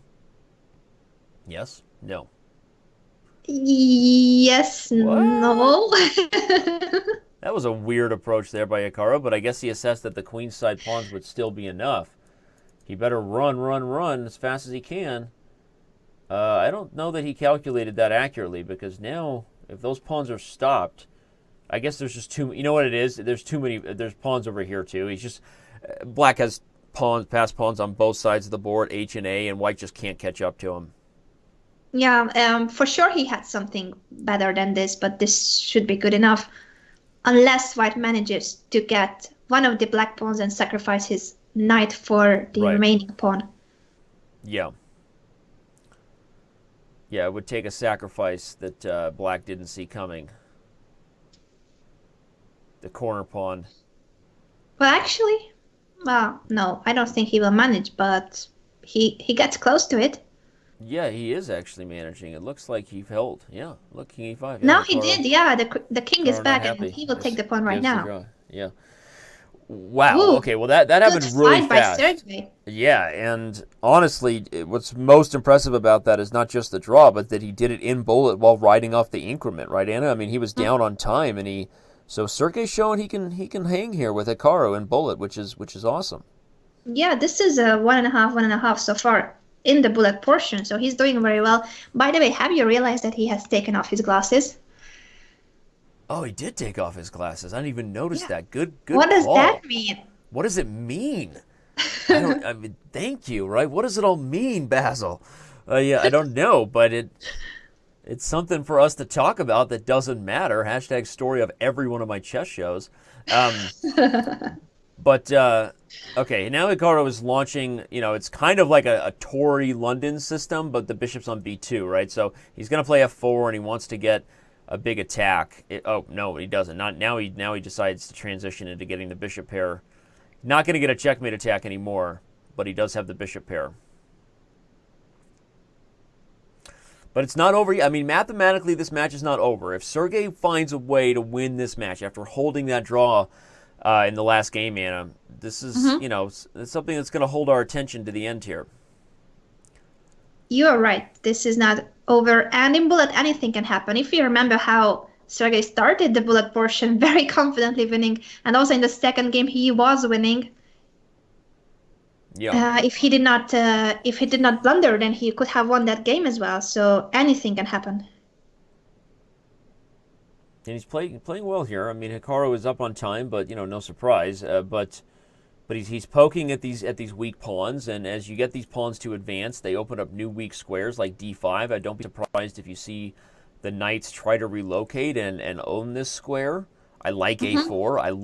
I love the threat of a4 and the idea that then the d5 square would open up. But Hikaru also playing really fast, really well. So yeah, if the queen is forced to retreat, maybe Hikaru plays a4 now. Oh no, okay, he prevents a4 in another way by guarding the a4 square. Queen is getting into trouble again. The queen on a6. I don't like it. Yeah, the queen's being kicked around a little bit. He has managed to get it going to win the b6 back to normal square, but the b6 pawn. Yeah, that was just a blunder. I think b6 was just a blunder. He should have tried to be a little more. Okay, and he still has some of the advantages we talked about, right? The d pawn is weak. There's this nice square on d5, but it's not the most traditional or most, the way that he would have liked to have held on to those center squares. That's for sure. I like. Yeah, I think Sergey had a comfortable position, but he must have blundered with this queen b5, and then getting the queen into trouble, he had to give up the b pawn or blunder the b pawn. Yeah, indeed. There's some outside threats, maybe, of the queen and knight pulling a Batman and Robin duo and getting an attack here. I mean, does the knight come into e3 now? Okay, he doesn't. I'm thinking that might be an outside shot at Sergey launching something nasty on the king side, but no. Hikaru plays d5. Okay, take f4. Yeah, take f4, and you can still get some squares here if you're black. Yes, some chances, because it's not so easy to push the c pawn. I agree. This hasn't been the most accurate conversion. Knight g3 now. Threaten knight e2 check and create a mess. Oh, he goes backwards. I don't like that move. Yeah, he loses a piece. No. Yes, he does. He loses a piece. It is a blunder. No, I did not like, and he just resigns, and Hikaru did the slight shift over to the left, everybody. That means I knew it was coming. I was going to get that win. No, but seriously, I mean, knight to g3 would have changed the day there. Knight g3 instead of knight e7. I think he, under time pressure, kind of went back into trying to defend the c-pawn instead of maintaining some aggressive chances. Too passive.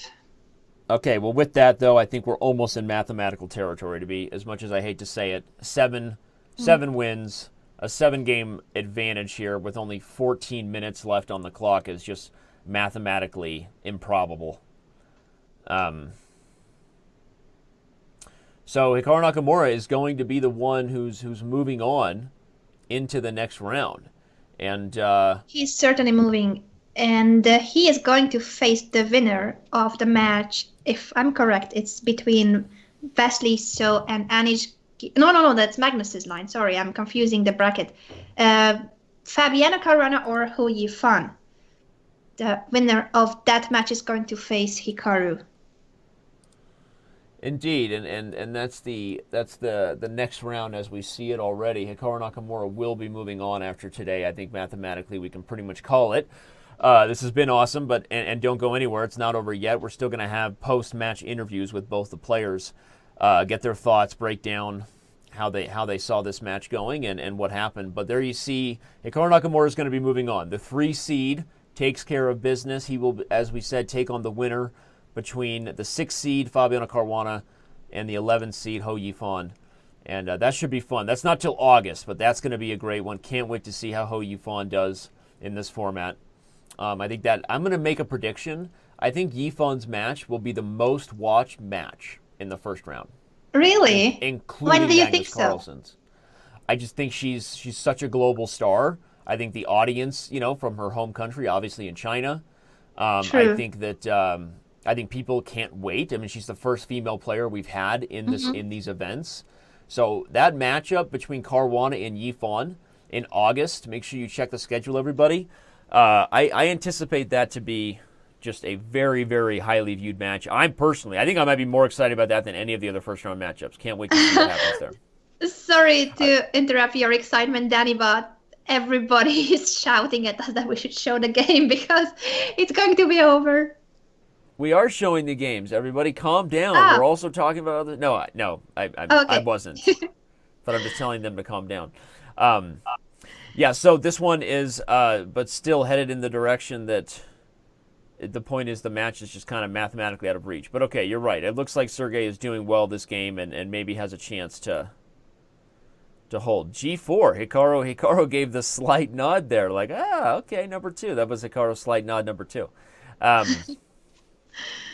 he didn't see that idea coming, but I don't know that it's going to matter. I think that Black is still in the driver's seat here, and I mean Sergey is literally living off the increment in such a way that he just can't do it. Yeah, It's and just too he much. lost on time again, but the b3 pawn would have fallen, and that would have created a passed pawn anyway for Hikaru. He's just nodding. He's very confident, and he knows that Yep. this is already in his pocket. The match has been won by Hikaru. Still a few games left, and as Danny said, stay here because we are going to interview the players. Finally, you can hear their thoughts after these. How many hours of play, by the way? Is it already three and It'll a be half? three total. It's already been 2 hours and 45 minutes. We're into the Hmm. final kind of half hour here.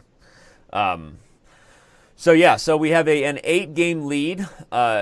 As Mike told us, the largest victory margin ever was a full 17 games when Carlsen won 21-4. We don't think that Hikaru will get to that, but maybe he's going after a record of his own. Um, but okay, so this is going to be how the first round matchup goes. Nakamura is going to have shown that why he is a big favorite, and what else? What else? I think that Sergey, started having some good results there in the 3-2 as white, and I don't. I think we expected Hikaru to win the bullet, but maybe if he had to do it again, maybe he would have taken a slightly different opening strategy than those first few games we saw. I don't know. Yeah, we shall ask him about that because when he switched to e4, he started winning games. He seemed to be more successful with his e4 repertoire, and then he switched back to d4. Hmm. Yeah, indeed. Um, Oh, once again an exchange because after knight c4, the d6 pawn was hanging, and now this is just a fork. yeah, he's winning. He's Bishop winning. takes g2.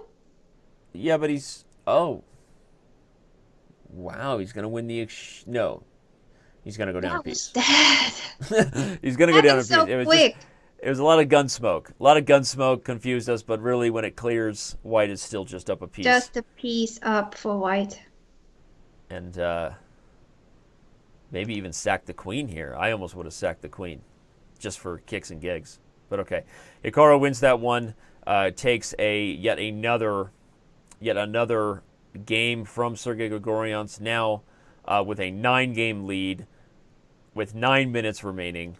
We are again out of the range there, but I know people always want to see the games, but this is just the opening, so I'm going to talk a little bit again generally about what it is that we're doing here, just to remind everybody that we also have the, I haven't talked too much about the prizes, but here's the breakdown of how it works. In the first round, there's a total of $16,000 available through the 8 matches to the players. After just a few hours, so not the biggest money, not $100,000 per game, but for a couple hours, pretty good money there. I'd take it. And then it's based on winning match percentage. But with every round, it gets the prizes increase big time in terms of what's available to them for the win. And then in the final round, we have $5,000 to the winner and $5,000 split. So that's just one single round there. We have $10,000 in prizes for the final 4 players. So lots of fun there. Going to be exciting to see, and certainly it was a worthy payday to Sergey Grigorians just to kind of get here, right? Just to get into this position, despite losing the I match. agree. So, And he needs to win a few more games, take a few $100s out of Hikaru's pocket. That's what he's going for right now. He surely tries because he knows that any extra point can give him extra cash. So there's a lot of motivation even when the match is lost. Right. And he's better here, though. This looks like a successful position there for White, and Hikaru acknowledges it with his kind of frustration. Although now the e5 pawn might fall, but still looks like with White having the bishop pair and already in control of the d file. Here we go. It looks like this just should be a one that goes the way of Sergey. c6 now. Defend the rook on the 7th ring. I like c6. The point, everybody. Yeah, and we are seeing a pair of bishops versus a pair of knights. So he goes for c6. Yeah. I like it. It's a great idea because this way he will have a very dangerous pass pawn in case of rook takes d7. Actually, it was impossible to stop that pass pawn. Very nice follow-up. e6. Getting the bishop and the rook to work together here on the square c7. Very nice. And here we go. What's he going to do? Bishop b5. But now knight d4, isn't he dropping the pawn? Oh, Hikaru's got the head bob going. He's got the head bob going. Can somebody get us a Hikaru bobblehead? Will somebody please make that and send it to me? I mean, seriously, I need a Hikaru bobblehead. And they're like, Danny, you already have fat heads. Like, what is wrong with you? I need a bobblehead.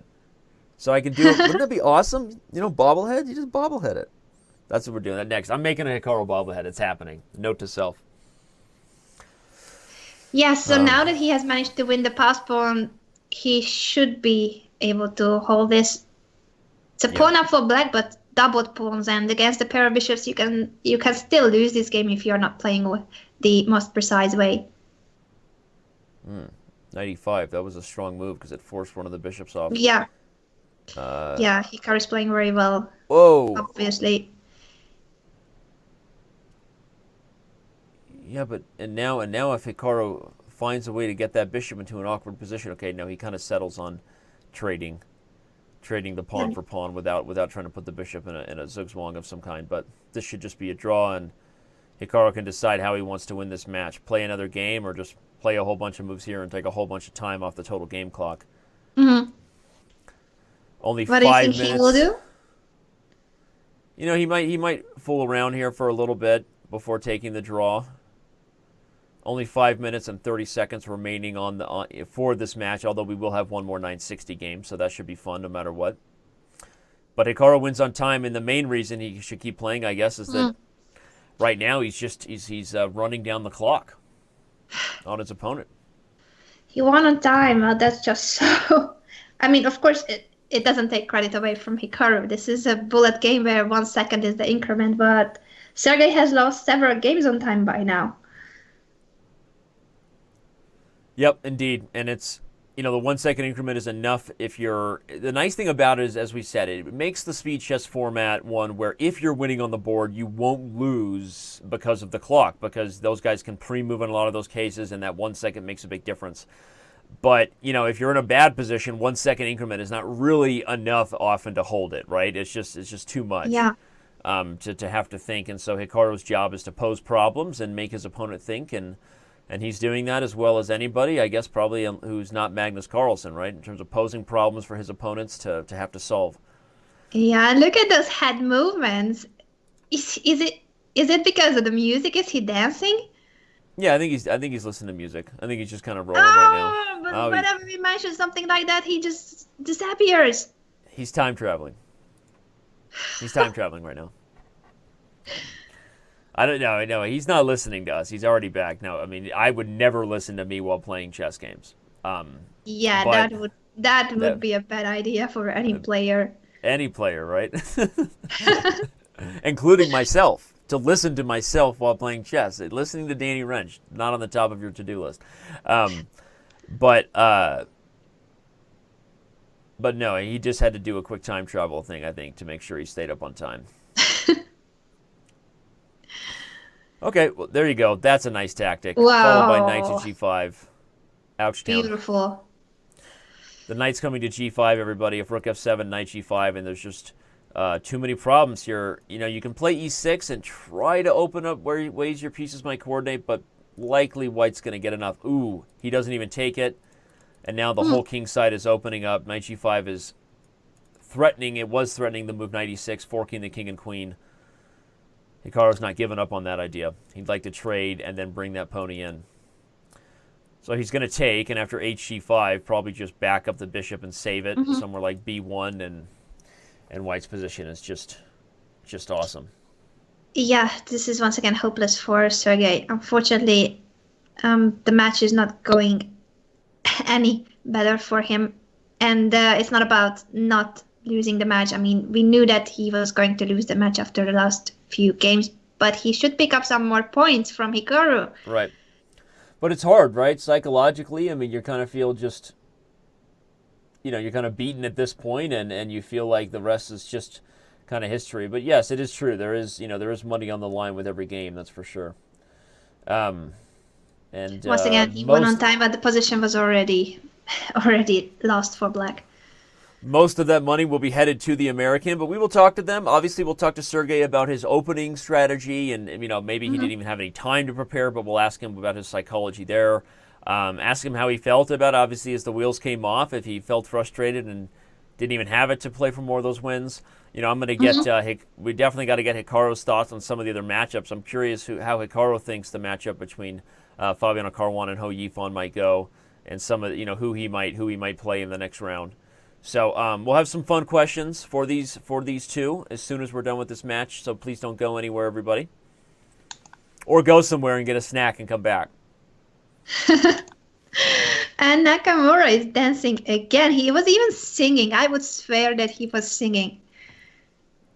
Why not, right? Yeah, he's celebrating already. Zippity doodah. There he goes. He's an entertainer first. Hikaru understands that. Chess is entertainment. All right, and so now we have... Is it in his contract? Is it in his contract to dance? Yeah. I don't think so. No, we don't require that. I mean, we just highly encourage it. But no, I mean, it's a fun match anyway. This will be the last game of Bullet. We will see a Chess 960 battle for kicks and gigs.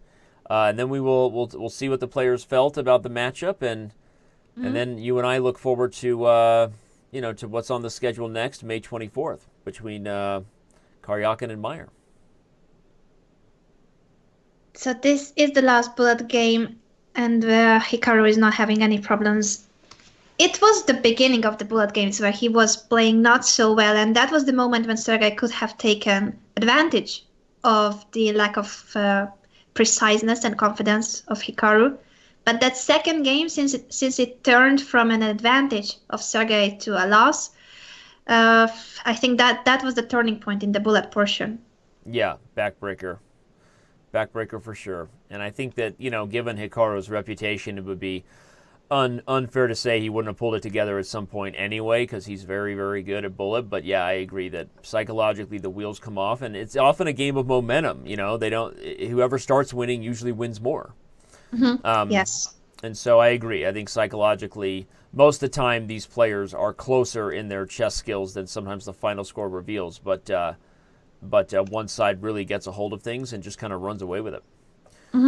So we will have a Chess 960 game right after this. Don't go anywhere. This should be fun.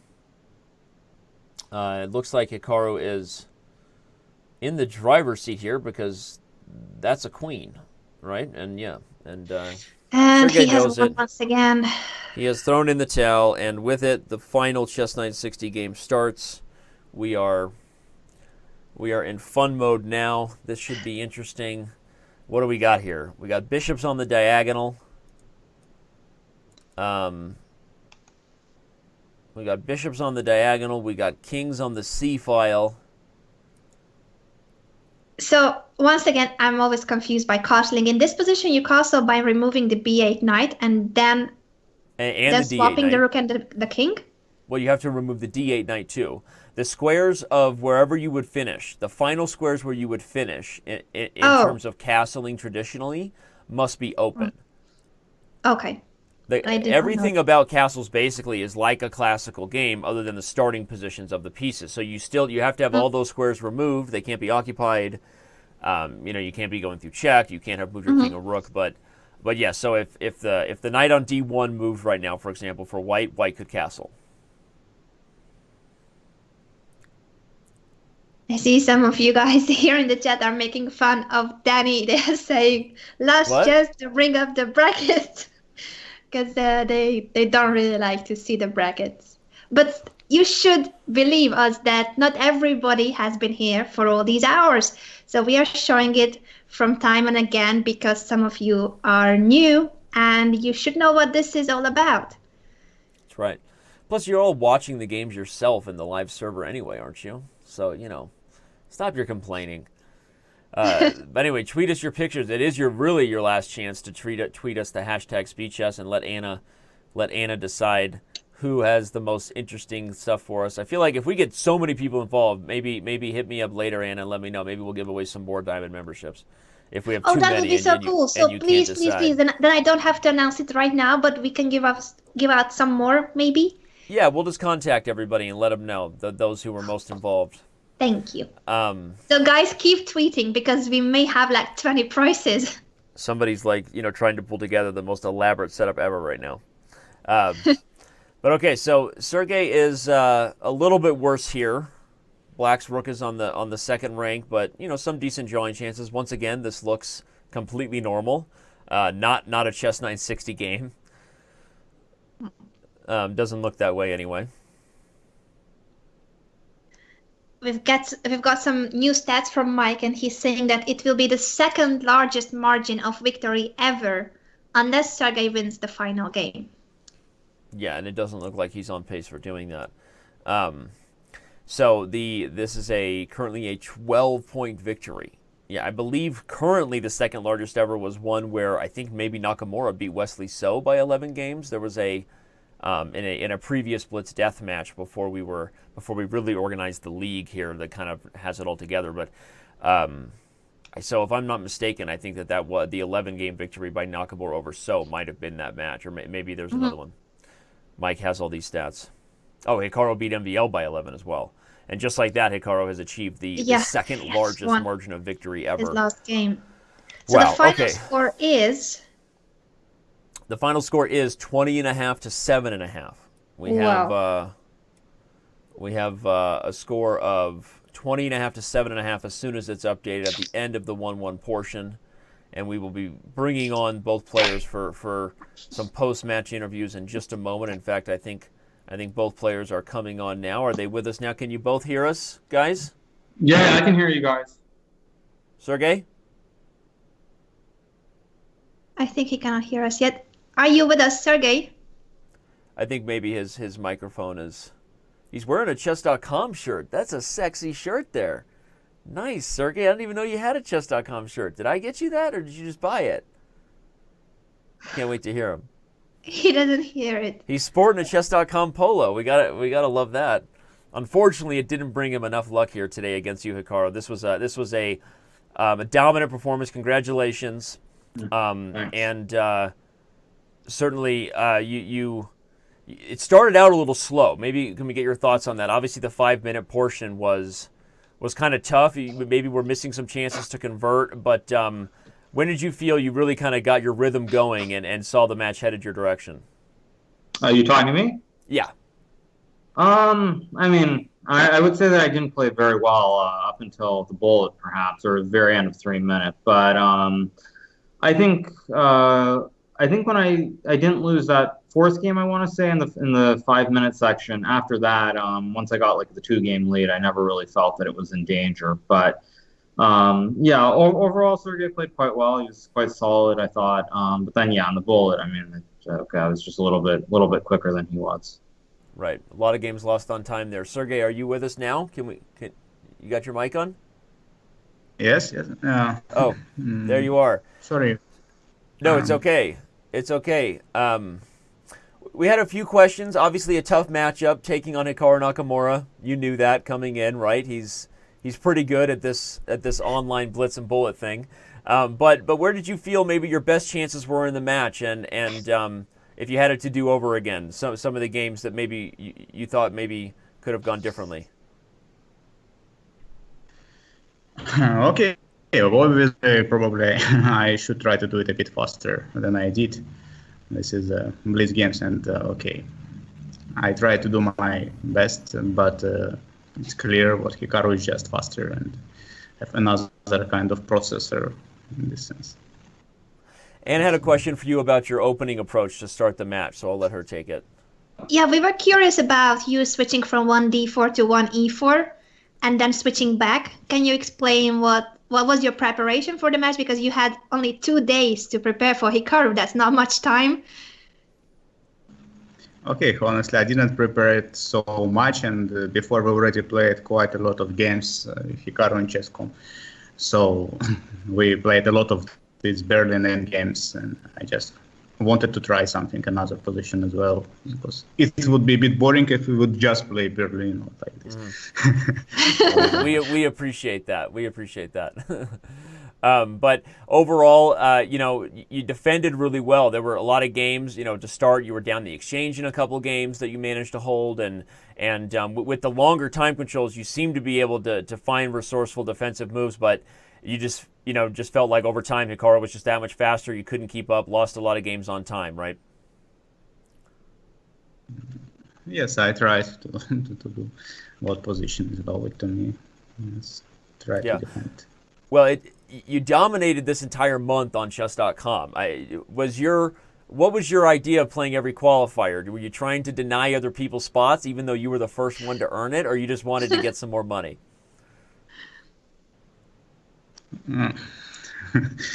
I'm sure yes, but not. You are speaking quite good, but I'm not so good in English. Oh, I'm sorry. I'm speaking too fast. I'm sorry. I wanted to just congratulate you on your month. You were the first one to qualify, and you played very, very well in every single one of our Title Tuesdays. So I was kind of teasing you, but just giving you a congratulations, even though today was a tough match. Thank you very much. Yes, you were the most consistent player because you won the first qualifier and then you kept on playing every Tuesday and finishing at the top of the standing. So we thought that was very impressive. Hikaru, you played a few of these. Oh, sorry, Sergey. Yes, I was going to say, Hikaru, go ahead. Oh, sorry. Go ahead, Sergey. My fault. I'll shut up.